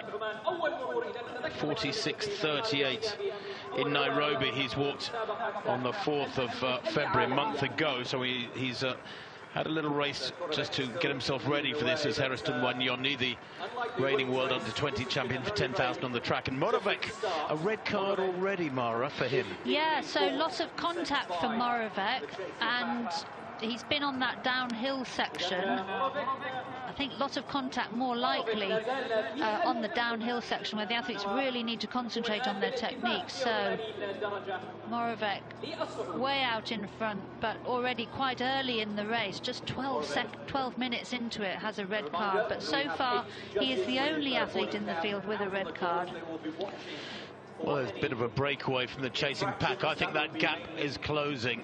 I think there is a foreshortening effect, of course, because of the cameras, but there is definitely, I think, a smaller gap between Moravec of the Czech Republic and the chasing pack, and we've got a bit of a breakaway from the chasing pack. It's the Finnish athlete, Erinchev, Sejan Erinchev, the 17-year-old, who's a 44.5-minute walker. Indeed, on the track he's actually walked under 44 minutes. Hardly any use of the arms there, is it? Really strange technique. Yeah, typically you see quite a low arm position, and they really use the arms to help drive the use of the hips. Well, look, compare it with the walk to the right of picture, Pastor, who I think is one of the Spanish athletes. Yeah, Pablo Pastor. We've got a shot of Pastor just now. Erinchev here, hardly using his arm, very low arm coverage. Look at the difference between him and Pastor, the arm use. It's extraordinary. The Chinese as well really pump hard with their arms. Majority of them do. But Erinchev here perhaps just easing back as on this upslope as the pack swallow him up. Yeah, reminder what we were saying earlier, that a lot of the race walkers compared to distance runners have a much more developed upper body and musculature to use those arms to keep a good technique. So currently only one red card for Moravec, the Czech athlete, in the lead. One of the Italians there in third place. Just looking which one that is. That's Notare Stefano. Pietro Pio Notare Stefano, wonderfully named 18-year-old, fastest indoor 5,000 meters in the world this year for under-20s.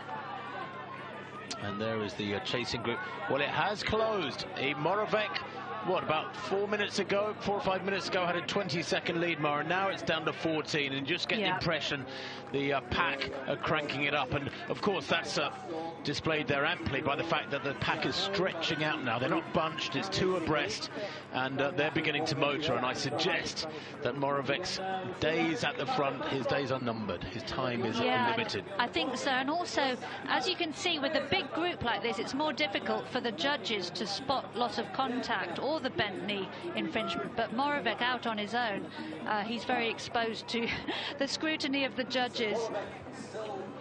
Well, at 3K, Moravec's time 13:41, and it was just a 14-second lead at that point from the big pack.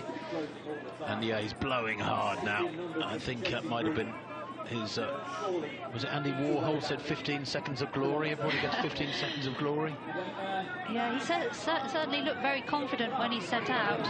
And it's very early days yet in the team standings, but through 3 kilometers, Spain are in the lead, followed by China and then Turkey. Well, let's take a look at Amit here. He is the young man who took the silver medal last year at those World Under-20 Championships in Nairobi. His personal best, 40:28. And the Indian Amit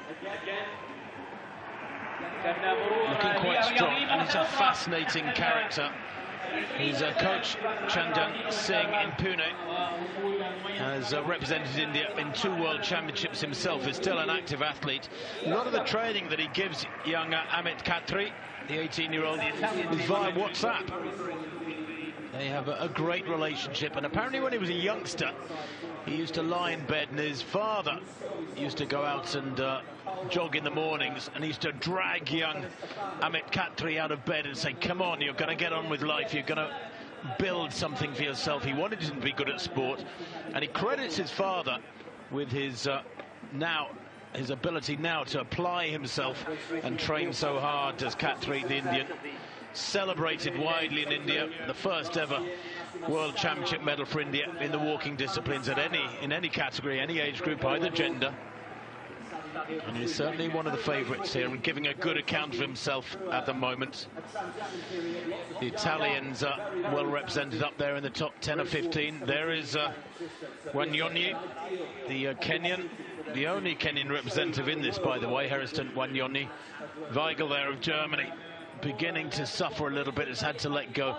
Yildiz of Turkey, just 17 years old. He's a 43-minute walker. He's a really good athlete, Yildiz. He's struggling in these early stages. And India, of course, have the gold medalist in the men's javelin from the Olympics. So athletics becoming stronger all the time in India.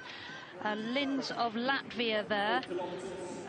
He is down in around 20th place. Sorry, 28th place for Linz of Latvia. So still only 1 red card in this men's field. Well, the Spaniard there, Martinez Rodriguez, the 18-year-old, second junior 10-kilometre race just recently. He actually won the Catalan junior 10 kilometres too earlier on this year, so he's had a couple of good races to build into this as Martinez Rodriguez, and he's at the moment pushing really hard here, isn't he? Weigel, we understand, has just had a yellow card. Pastor tucked in there behind his teammate. The Spanish packing really well there in this chasing group. Let's have a look at this distance through to the leader. Well, he has been closed down on dramatically, hasn't he? 19 minutes on the clock. He had a 20-second lead about 10 minutes ago. Well, now it's down to, dare I say, 2 or 3 seconds, 5 seconds, in fact, at 4 kilometres. And that split, well, the writing on the wall, I'm afraid, for the Czech.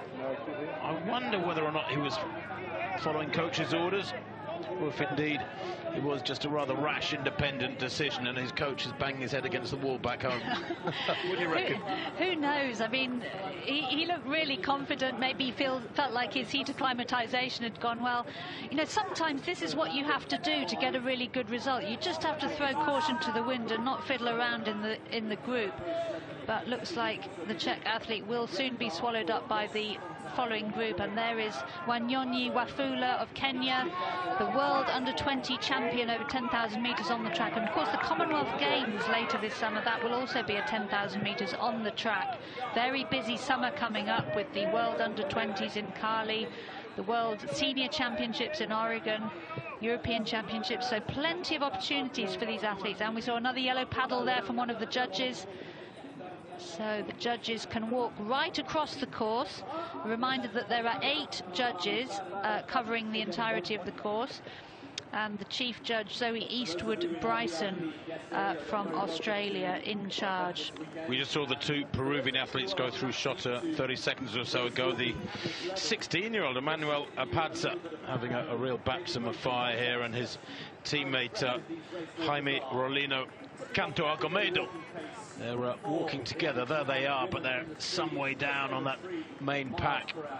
And, well, they've travelled a long way to get here, of course. I don't know if jet lag is a factor. Canto Alcomedo is only 17 years old, so they are 2 of the youngest in the field. But here's that main pack, and Moravec has indeed been swallowed up. And actually, the 2K time for Moravec, 9:08. His second 2 kilometres was 9:23, so it was 15 seconds slower. And that, of course, accounts for most of the gap that has been swallowed up and seen him swallowed up and absorbed into this pack now. There's the Spanish trio, Martinez, Rodriguez, Pastor and Rodriguez Rojas. They are beginning to work together pretty well there to the right of picture. Yep. And Spain currently leading the team standings through 4 kilometres. So we're getting more news of red cards. So Christian Bester, the South African athlete who started off in 2nd place out on his own, he has a bent knee red card. Interesting to see Amit of India now hitting the front, or he did for a moment there, and they had to negotiate that left-hand turn. He lost a lot of ground. He was on the outside of the bend. But Amit in the blue, and still out yet to show his cards, so to speak, is Wanyonyi of Kenya. Speaking of cards, there you can see Silva, Moravec and Bester all have each have a red card. And Linins also has one, the Latvian we saw a few minutes ago, Raivo Linins, the 18-year-old. His first race of the year, this. He's a 51-minute performer. And of course, what is very difficult, I suppose, Mara, for these athletes is when they are in a big pack that's moving faster than they're really capable of themselves. They are tempted to be dragged along and raise their game, stick with that pack, but they actually can't maintain a technique to move at that speed. And they're going to get cards, they're going to get warning cards. Absolutely, that's the real challenge. When they're under pressure to go faster, if they don't have the technique at those faster speeds, then they will be found out. We saw earlier with Chinese athletes in the women's race, such a smooth flowing technique. So just wondering if the speed has really started to crank up. Well, we're looking now at, what, 23 minutes on the clock, 5 kilometres coming through any second. In fact, the 5 kilometre split is there, 23:07 at 5K. So they're, come on, Mara, what's your maths like? 5K, 23:07. They're moving at about 4:37 per kilometre, there or thereabouts. Yeah. I mean, those of you, the viewers who are keen walkers, try walking at 4:37 minutes per kilometre. It is unbelievable the speed that these athletes are going at.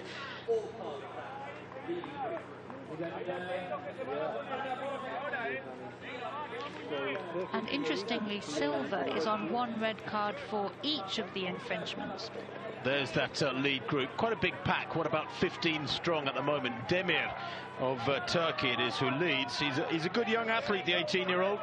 Has a best of 41.51. That was from the Turkish junior 10,000 metres or 10K on the roads earlier on this year. But he was 4th in the European under-20s last summer, and then 6th in those World Under-20s in Nairobi late last summer. So he has great championship form, does Mazloum Demir. Walking with confidence, both those shins strapped up. I wonder if he's been carrying one or two injuries. The Chinese beginning to move to the fore almost inevitably. Wang Hongren and Zheng Yu both wearing those dark glasses and white caps. The Italian in the blue there, Notare Stefano, had a good walk over 5,000 metres on the track in Ancona back in early February. And there's the team standings, Mara. Spain looking good. Yeah, Spain having a fantastic race so far on 9 points. 2 to score, of course. Czech Republic in second, Italy third, China in fourth. That's a bit of a surprise. Well, it is. And I wonder if that will get updated soon. 23:07 at 5K, so that was 2.5 minutes ago. Here are some of the back markers. Apatza of Peru. Menchel of Slovakia working with those two. Alfonso of Colombia just tucked in there. So we just heard that Brazil's Victor Silva is now on 3 red cards, 2 for Bentley and 1 for loss of contact, so he will be going into the penalty zone. Wonderful side-on picture there of Demir and the speed that he is producing. This is an attack. This is a very serious surge being put in by Mazloum Demir mid-race. Only about 5.5 kilometres done, and he is going hell for leather now to try and break away. I think he must probably recognise the danger of the Chinese moving onto his shoulder. I don't know if somebody's had a word from him. Maybe one of the coaches has said, come on, go for it now, don't waste time. But he has suddenly upped his game. Over 10 kilometres earlier this year. يقوم بمحاولة جريئة، محاولة شجاعة، ويقود السباق فيه كثير من التقنيات. ينتظر ويرى هل سيستطيع جزء كبير على هذه المسافة وهذه المقدمة الصحيحة معنا. Team with him, so Turkey. And he's suddenly snatched about 10 or 15 metres from that field in the space of about a minute and a half. But look at the cadence there, the turnover. Good technique from Demir. Surely he can't maintain this. This is like putting in a surge mid-race in a track 5,000 or 10,000 to try and break the opposition. But the toughest period when he put in a surge like this, a really intense acceleration, is the couple of minutes after it. So you can accelerate like this for a couple of minutes, pump really hard with the arms, but then you can't have a breather, because if you have a breather, the others will just ease up to you. The skill and when you're going to employ a tactic like this is to try and maintain that effort for another 2 or 3 minutes to get the gap. And he's ripped this field apart. Yep. And just an update on Silva. Silva now on 4 red cards, so Silva of Brazil will be disqualified. And the athlete is now approaching 6 kilometres, so the team standings through 5K, the lead group was still very much bunched up, but now it's getting spread out and looks like China, the 2 Chinese athletes chasing Demir of the Turk, and the Indian, I think that was the Indian, just got loss of contact, yellow paddle. Yeah, Amit's there, getting a warning card. He's moved away from the pack with the Chinese. I'll tell you what, though, I think that Wanyonyi of Kenya has been taken by surprise by this surge. He didn't respond quickly enough. He was sitting back in the pack. I thought possibly just playing his cards very, very smartly, biding his time. But then Demir here put in that surge 3 or 4 minutes ago, attacked so viciously that Wanyonyi, I suspect, was caught by surprise. Unless the young Kenyan is just having a bad day at the office, he's got a lot of work to do. You can see him back there. He's in about 7th or 8th place. But Demir is maintaining the pressure. And now on this downhill section, Mara, he can really, as long as he can stick within the rules and avoid those warning cards or red cards, he can really leverage this gap he's got and break away to perhaps a medal-winning performance. Yeah, the question is, has he put in too much of a surge too early, and will he suffer in the latter stages? But we'll soon find out. Anyway, the Chinese athletes making chase, and the Kenyan athlete Wanyonyi through 6K was down in 7th place. Well, at 6K, 27:32.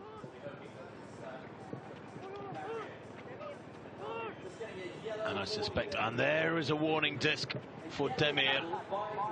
That judge has not like what he's seeing. But there are the splits. 8 seconds, the gap at 6K.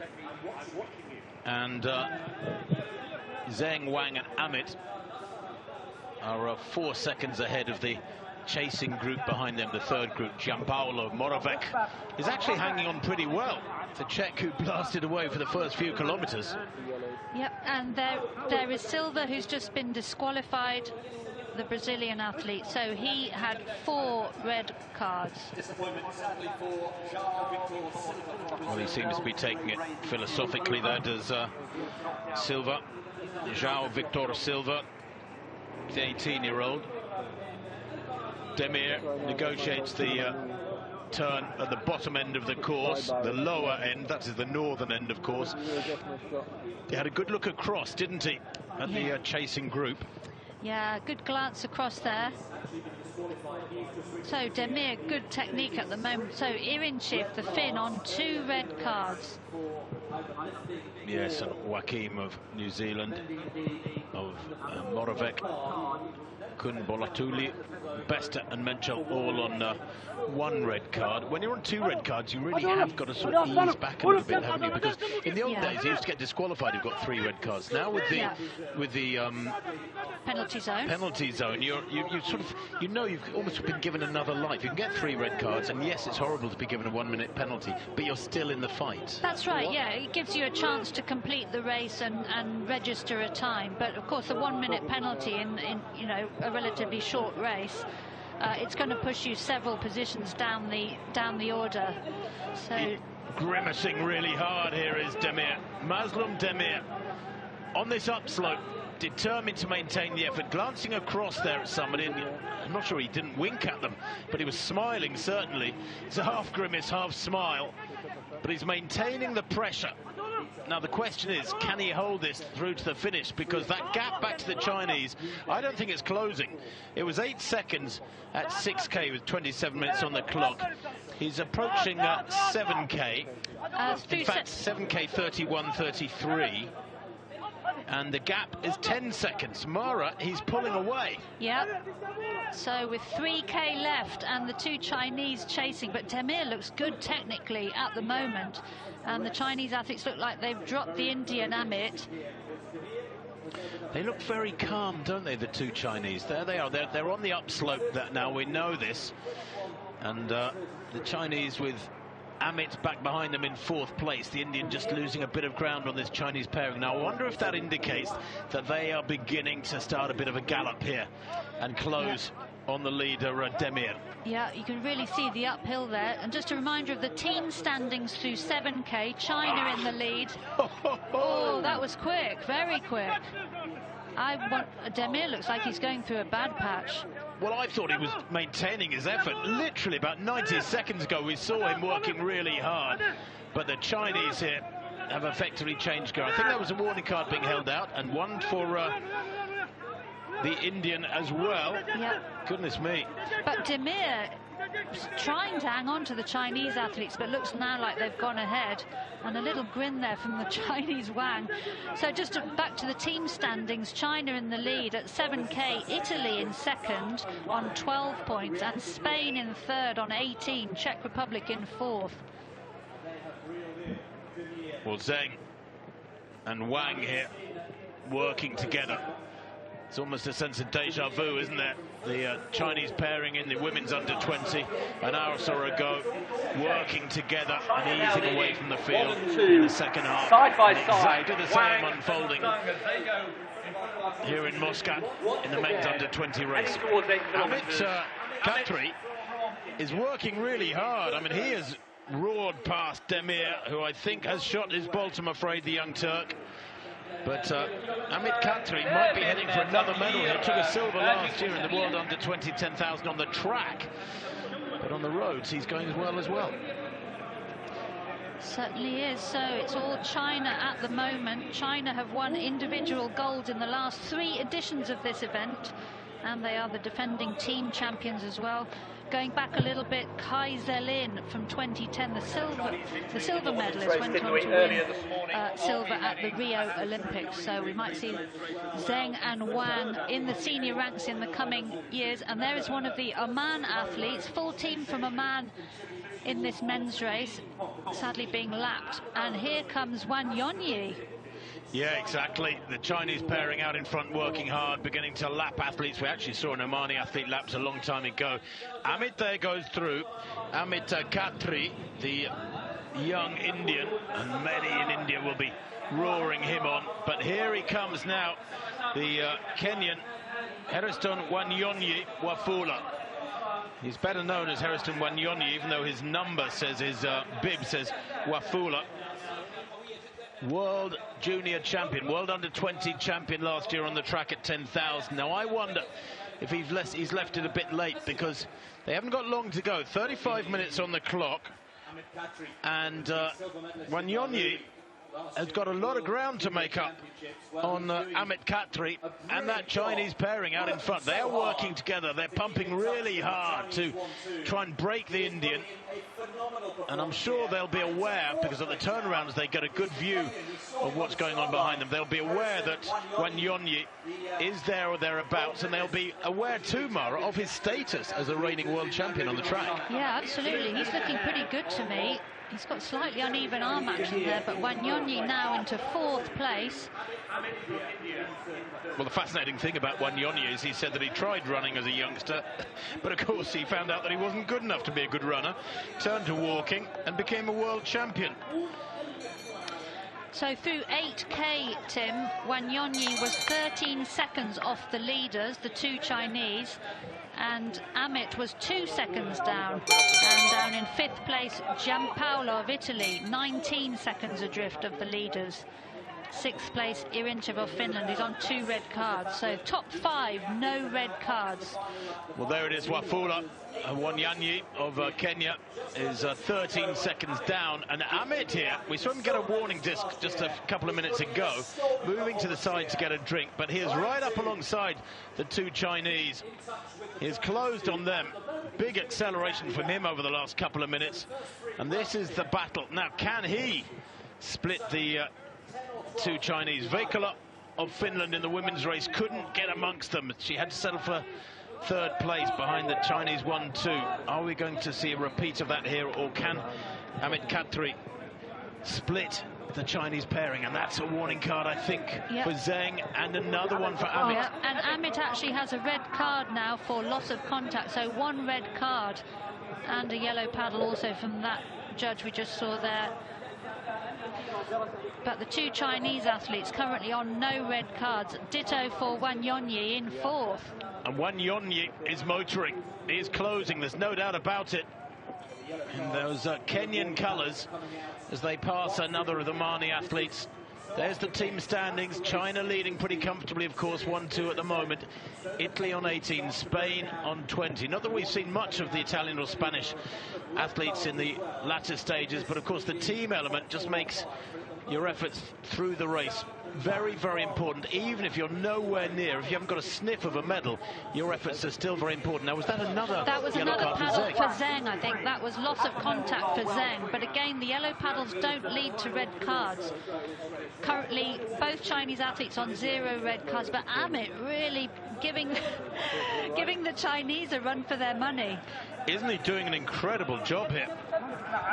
Amit challenging the Indian, the Chinese, getting his nose in front even. Was that another warning for Zheng? Yep. Who's just beginning to ease back on the throttle. I wonder if he's thinking, here are those red cards. Silva we know is disqualified. Bester is sitting out a penalty. Joachim and Moravec, Irinchev, Amit and Wafula. That's Wanyonyi of Kenya. Each on 2 red cards, so Wanyonyi's going to have to be careful now. Yeah, and Amit, yeah. So there could be a lot of change up at the front with those 2 on 2 red cards, and further down the field also 6th and 7th Wanyonyi, I said he was closing. He's now, what, about 3 or 4 seconds behind this trio. But that could be really decisive, Mara, the fact that he's on 2 red cards. He needs to be cautious now. Yeah. So Wanyonyi was 13 seconds behind at 8K, but looks like he's closing. And Zheng now on 1 red card for loss of contact. So Zheng, we saw him get, I think it was 3 yellow paddles. Well, Harrison Wanyonyi, Wafula here of Kenya, coached by Jeffrey Otwani. And we're hearing now that Wanyonyi is on 3 red cards along with Amit. So the pair of them, when they come past the penalty zone, these efforts will count for nothing effectively, because they will be sin-binned in the penalty zone for 1 minute, and that makes a huge difference, Mara. And of course that penalty zone is just a couple hundred metres before the finish line. Yep, that's right. So they're going to have a nasty shot when they come out to the penalty zone, and that means that the Italian, who is in 5th currently, 13 seconds adrift of the leaders, he's going to move up in the standings. Wanyonyi had closed the gap to 6 seconds through 9K, but he's going to be in the penalty zone next time around. So the Italian, I think, is going to be up into third place. Yep. That would be Diego Giampaolo, the 18-year-old, who has a best of 42.26 from earlier on this year. He's one of the few who has set his lifetime best this year. That was when he was second in the Pescara junior road 10K just a few weeks ago. And Amit here pouring it on, but he doesn't realise that he has got a 1 minute penalty coming at him. Now the gap between his blue vest and the blue vest you might be able to see just in the background, beyond the 2 Chinese and beyond Wanyonyi, is the blue vest of Giampaolo, but I don't think it's anything like a minute, that gap. And all this effort might yet not be rewarded with a medal, I'm afraid. It'll be a place in the top 10, but Amit here doesn't know, we believe, that he's got a 1 minute penalty zone coming at him. Yeah, that's right. So Giampaolo was 13 seconds behind the leaders at 9K. Chinese, so Zheng now on 2 red cards. So Zheng also in danger of going into the penalty. Remember, if they pass the penalty zone for the last time, get a 3rd red card, they can have a minute added after the finish. Well, you can see Wanyonyi has moved into 3rd place. He's splitting the Chinese. Doesn't have great technique, very short stride, Wanyonyi. And really pumping along there.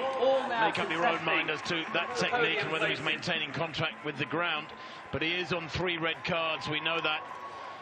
And as he pushes on through this final kilometre, between the 2 Chinese, 2 of the 4 athletes in view are going into the penalty zone for 1 minute, and the 2 Chinese are going to march on surely to a 1-2 finish, although Zheng is on 2 red cards, so he's got to be careful. Yeah, and of course if Amit or Wafula get a 4th red card before the penalty zone, they're out. Meanwhile, a bit further down, Irinchev in 6th, he's on 2 red cards. This is best of the South African in the penalty zone, having to sit there for 1 minute. It's 1 minute penalty for every 10 kilometres, so in the 20-kilometre races over this next couple of days, there'll be a 2 minute sit out in the penalty zone, for example, and so on. 3.5 minutes for the 35k walkers tomorrow. Amit might think, poor lad, that he's pushing on to gold here. Wang working incredibly hard. Wang Hongren. Amit has got 4 red cards, so Amit, I'm afraid, the leader, is pushing on so hard, working flat out, but the young Indian, Amit Khatri, will be disqualified. And there he is disqualified. So Amit thought he was leading. That is the unique tragedy of race walking. They all know it. It's part of the nature of the beast. It's been part of the history of the event. And we've seen this before, and I think Wanyonyi there at least was moved into the penalty zone, while Amit was disqualified. And this is the man who is walking to victory, surely. Wang Hongren, the 18-year-old Chinese, is one of only two athletes, his compatriot the other, who had broken 40 minutes for this distance. But on this circuit, forget about times. It's not a quick circuit. It's going to be outside 44 minutes, but it is going to be significantly a gold medal winning performance in the men's under-20 10-kilometre walk for Wang Hongren of China. They retain the individual title and surely retain the team gold. A battle for the silver medal there, and who got it? I think maybe, just maybe, Diego Giampaolo of Italy, taking the individual silver there, ahead of Zheng Yu. It is by tenths of a second, if not hundreds. The Italians, through Giampaolo, split the Chinese. What couldn't be achieved by Vaikala in the women's 10-kilometre race earlier, the under-20 women's race. It is not a 1-2 for China, pending any late decisions that come through from judges. China take gold and bronze, and Italy the silver through Diego Giampaolo. What an incredible finish from Giampaolo there. And fourth place, the Finn Irinchev. Irinchev, who was on two reds, I think. So on our computer now. And here is Wafula Wanyoni, the track 10,000 metre world under-20 champion from last year, has had to sit out a minute in the penalty zone, and he crosses the line, and I think unofficially that's him in 5th place. Yes, it is. Take a minute off that time and he'd have been very, very close to the medals, wouldn't he? Maybe not amongst them. Who knows what would have happened when you've got somebody 3 or 4 seconds up the road from you. So Wanyonyi, Tim, has done a national under-20 record, 45.18. However, Irinchev in 4th is on 3 red cards according to our computer, so I'm just wondering if he will have a minute added to his finish time. Meanwhile, in 6th, Romero of Colombia, Pastor of Spain. So we'll bring you an update on the team standings at the finish. So China, 4 points, winning the gold for the team competition. There is Demir Rodriguez Rojas, had walked himself into the ground almost literally. Demir, who had to sit out a minute in the penalty zone. He crosses the line back in, what, about 10th place? And we're not getting the individual results on our computers just at the moment. Demir was in 11th place. Yeah, and just coming back to the team standings, Italy 2nd and Spain 3rd.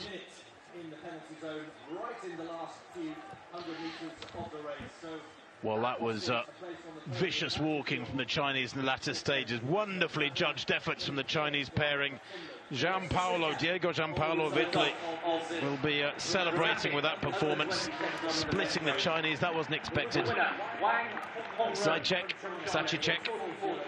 goes through for the Czech Republic. Adam Zahicek, the 18-year-old. 13th place for him.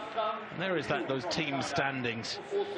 It's confirmed then that China win from Italy and Spain. Ganto of Peru, he hasn't really enjoyed his day out. Jaime Rolino, Canto Alcomedo, just be glad to finish the 17-year-old. And one of the South Africans coming through, that's Saunda.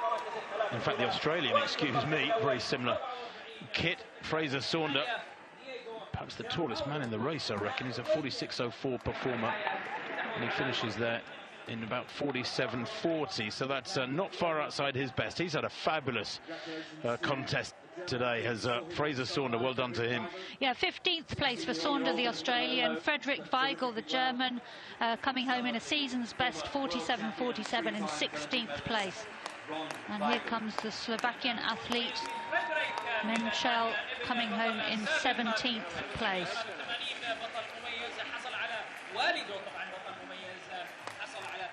The other Peruvian coming through there, Apatza.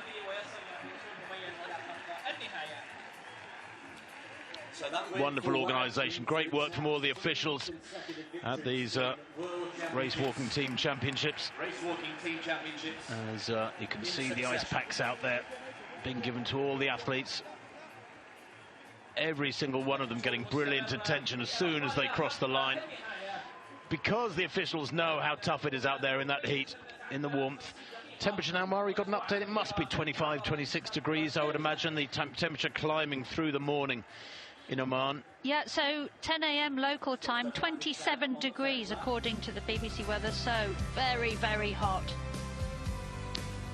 Well, at 10 past 9 local time, the 35 entrants got underway near the Muscat Convention Centre, which didn't have an official opening last year because of the pandemic. This is the first major international event it has hosted, in effect, because it's just a stone's throw away from this kilometre-long strip that the athletes negotiated 5 times in these under-20 10k races. Moravec of the Czech Republic, well, the 18-year-old went out like a bat out of hell for the first 10 or 15 minutes. He led for much of the first half of this 5-lap race, but was eventually swallowed up. Incheyev also looking strong for Finland in the early stages. Moravec, though, well, his time at the front had to come to an end. He was swallowed up before halfway by the pack. A dramatic deceleration from him with a slight acceleration from the pack. It was inevitable. He'd built up a big lead within the first 5 minutes of this race. And then Demir of Turkey, in the third quarter of the race, really built up his own lead and attacked very, very hard, put in so much effort, didn't quite gauge the spread of his effort correctly, though, through the full 10 kilometers, eventually got caught by the pack. And it was the Chinese, Mara, I suppose, who walked with the coolest heads, the best judgment. Yeah, they really worked together and closed that gap to Demir. And China just continuing their dominance. Last time at this event they got gold and silver, and this time gold and bronze, and again the team gold, sorry. Well, Demir, when he put in that attack, it was very, very intense. If he had spread that effort better over the second half of the race, you feel as though he might have finished a little bit better than his eventual 11th place. I mean, he did well to hang on, actually, considering how the pack swallowed him up. I thought he was going to disappear out the back door. Yeah, if he just put in a slightly less intense surge, I just wonder if he could have held that lead. But good on him for having a go. And there we see the Chinese athletes when they're really working to close that gap. Wang eventually prevailing, but you can just see how hot it looks there. Interesting though, wasn't it? Because the Chinese definitely work together in pairings. They must train together, and in racing situations they know each other so well and they can read each other's thoughts. But at the same time, I suspect this has all been coached into the Mara. It's almost choreographed, the way the Chinese on the last lap of each race hit the front, turned the screw, up to the gear or two, and moved away to medal-winning performances. Amit, well, he worked so hard, didn't he, in the second half to come through to what he thought was a medal-winning position, but actually ended up being disqualified. Yeah, and ended up going through quite a lot of the penultimate of the lap, not knowing he was going to be disqualified. So the Chinese athletes, both of them just 18 years old. Amazing teamwork. Of course, China has an excellent national program in race walking, amazing depth and a constant stream of fast juniors coming through. I'll tell you what, talking about great performances, Finland with Sejan Irincheev finishing in 4th place in this one, just outside the medals. That is a brilliant performance from him. And of course, in the women's 10 kilometer under 20 race, we got a medal from Heta Veikkola, with the bronze medal behind the Chinese pairing of Jiang Yunyan and Jiang Jinyan. So it has been a fabulous day so far for the Finnish squad. Absolutely, yep. Amit Khatri disqualified within sight of the finish line. Really sad for the young Indian. He will be back. He'll have other big days. His coach Chandan Singh and him have become a wonderful pairing. But it just wasn't to be today, as we saw the eventual winner pour it on in the latter stages and cross the line. What a walk it was from Wang Hongren 44.06 to come home 8 seconds to the good from Diego Giampaolo. Look at that finish for the blue vest of Giampaolo. Dips at the line, that was what was necessary, the same time as the eventual bronze medalist Chinese Zheng Yu.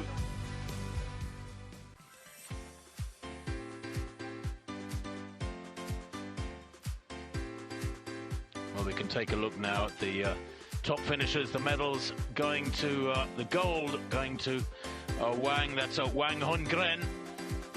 Perfectly judged performance from him. Giampaolo of Italy, well, he must have had a storming final lap to take the silver medal just ahead of Zheng Yu. Able to split the Chinese, that is a claim in itself when they are so dominant to the global scene. And what a walk from Rinchev for the Finns, with world champion outdoors over 10,000 metres on the track. Hairston Wanyonyi Waifula finishing in 5th place. And then great walking with so many athletes not so far behind the medalists. Sunda there having a really good walk for Australia. I think I might have said that was New Zealand earlier. Apologies for that. Sunda of Australia in 15th place. He's only a 17-year-old. He can be back for more in a couple of years' time. And Yildiz bringing up the rear there, 52.28 for Turkey. He too just 17 years old. And we can take a look at the team race results. And now, remember, it was just a 2 to score. China with 1st and 3rd, accumulating just 4 points. The lowest, obviously, is best. Italy and Spain also amongst the medals and well separated points-wise from Colombia in 4th place. Good from Australia to get up there in the top half dozen teams in 5th place.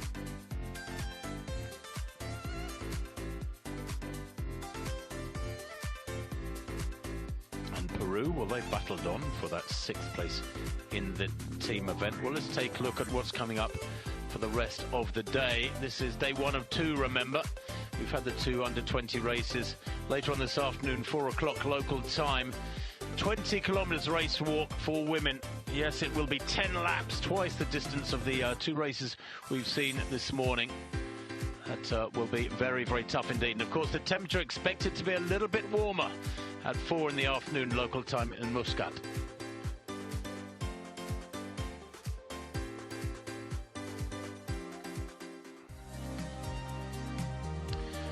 Well, a quick reminder of what we saw earlier on this morning. The women got the day's racing underway at 8 a.m. local time. Sebastian Coe making sure that gesture was registered with that square of flowers in Ukrainian colours, the blue and gold of Ukraine. The athletes themselves holding a flag out in Ukraine colours to show support for the conflicts going on at the moment, hundreds of kilometres away. But the race, well, what was outstanding was the walking of the one Ukrainian youngster, just 17 years old, Valeria Sholomitska, the only Ukrainian athlete in Muscat this over these 2 days. Put in a fabulous performance, Mara, but the Chinese dominance was almost, well, irresistible. Yeah, 1-2 from China, really good teamwork again. But as you say, fantastic performance from Sholomitska and also the Finnish athlete in 3rd. Well, the Chinese pairing walking in almost perfect unison and looking very calm indeed. But it was perhaps the surprise package of the day was young Vikala of Finland, who was able to go with the Chinese and be dragged away to a wonderful bronze medal. But just working as a pairing, reinforcing, I suppose, when you think of the effect of having a teammate beside you. It's not a team sport, but it almost becomes it, doesn't it, when you can share that companionship through different stages of hard effort. Yeah, they can help each other with pacing, you know, one person doing the heavy lifting at the front. We saw them swapping water bottles, so definitely a team effort with a 1-2 from China. And the Australian Olivia Sandry, a fantastic finish in 5th place.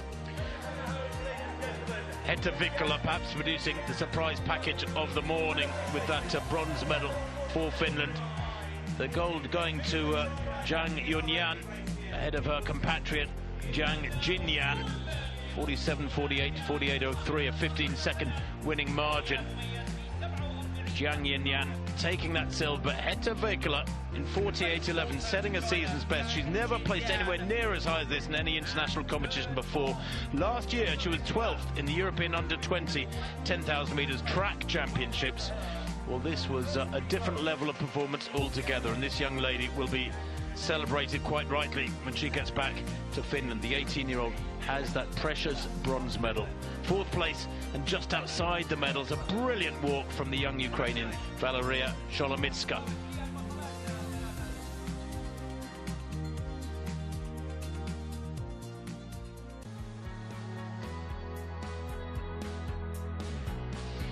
Well, just confirmation of the top placings in the women's under-20 10K race walk this morning. Jang Yunyan taking gold with 47.48 ahead of her namesake Jang Jinyan, 48.03, and Veikkola that bronze medal. Quite a long way ahead of 4th place Sholomitska, but that is a performance full of character and determination. It's a massive statement from the young Sholomitska of Ukraine. Sandari of Australia in her first ever international competition, producing a fabulous 5th place. Now compatriot Pert down in 13th place behind Lundman of Canada in 15th place. Found it, like so many of these athletes down the field, a very tough morning's work. Saisto, the other Finn, in 33rd place, will be nonetheless very, very happy for her teammate Hetta Veikkola with that bronze medal.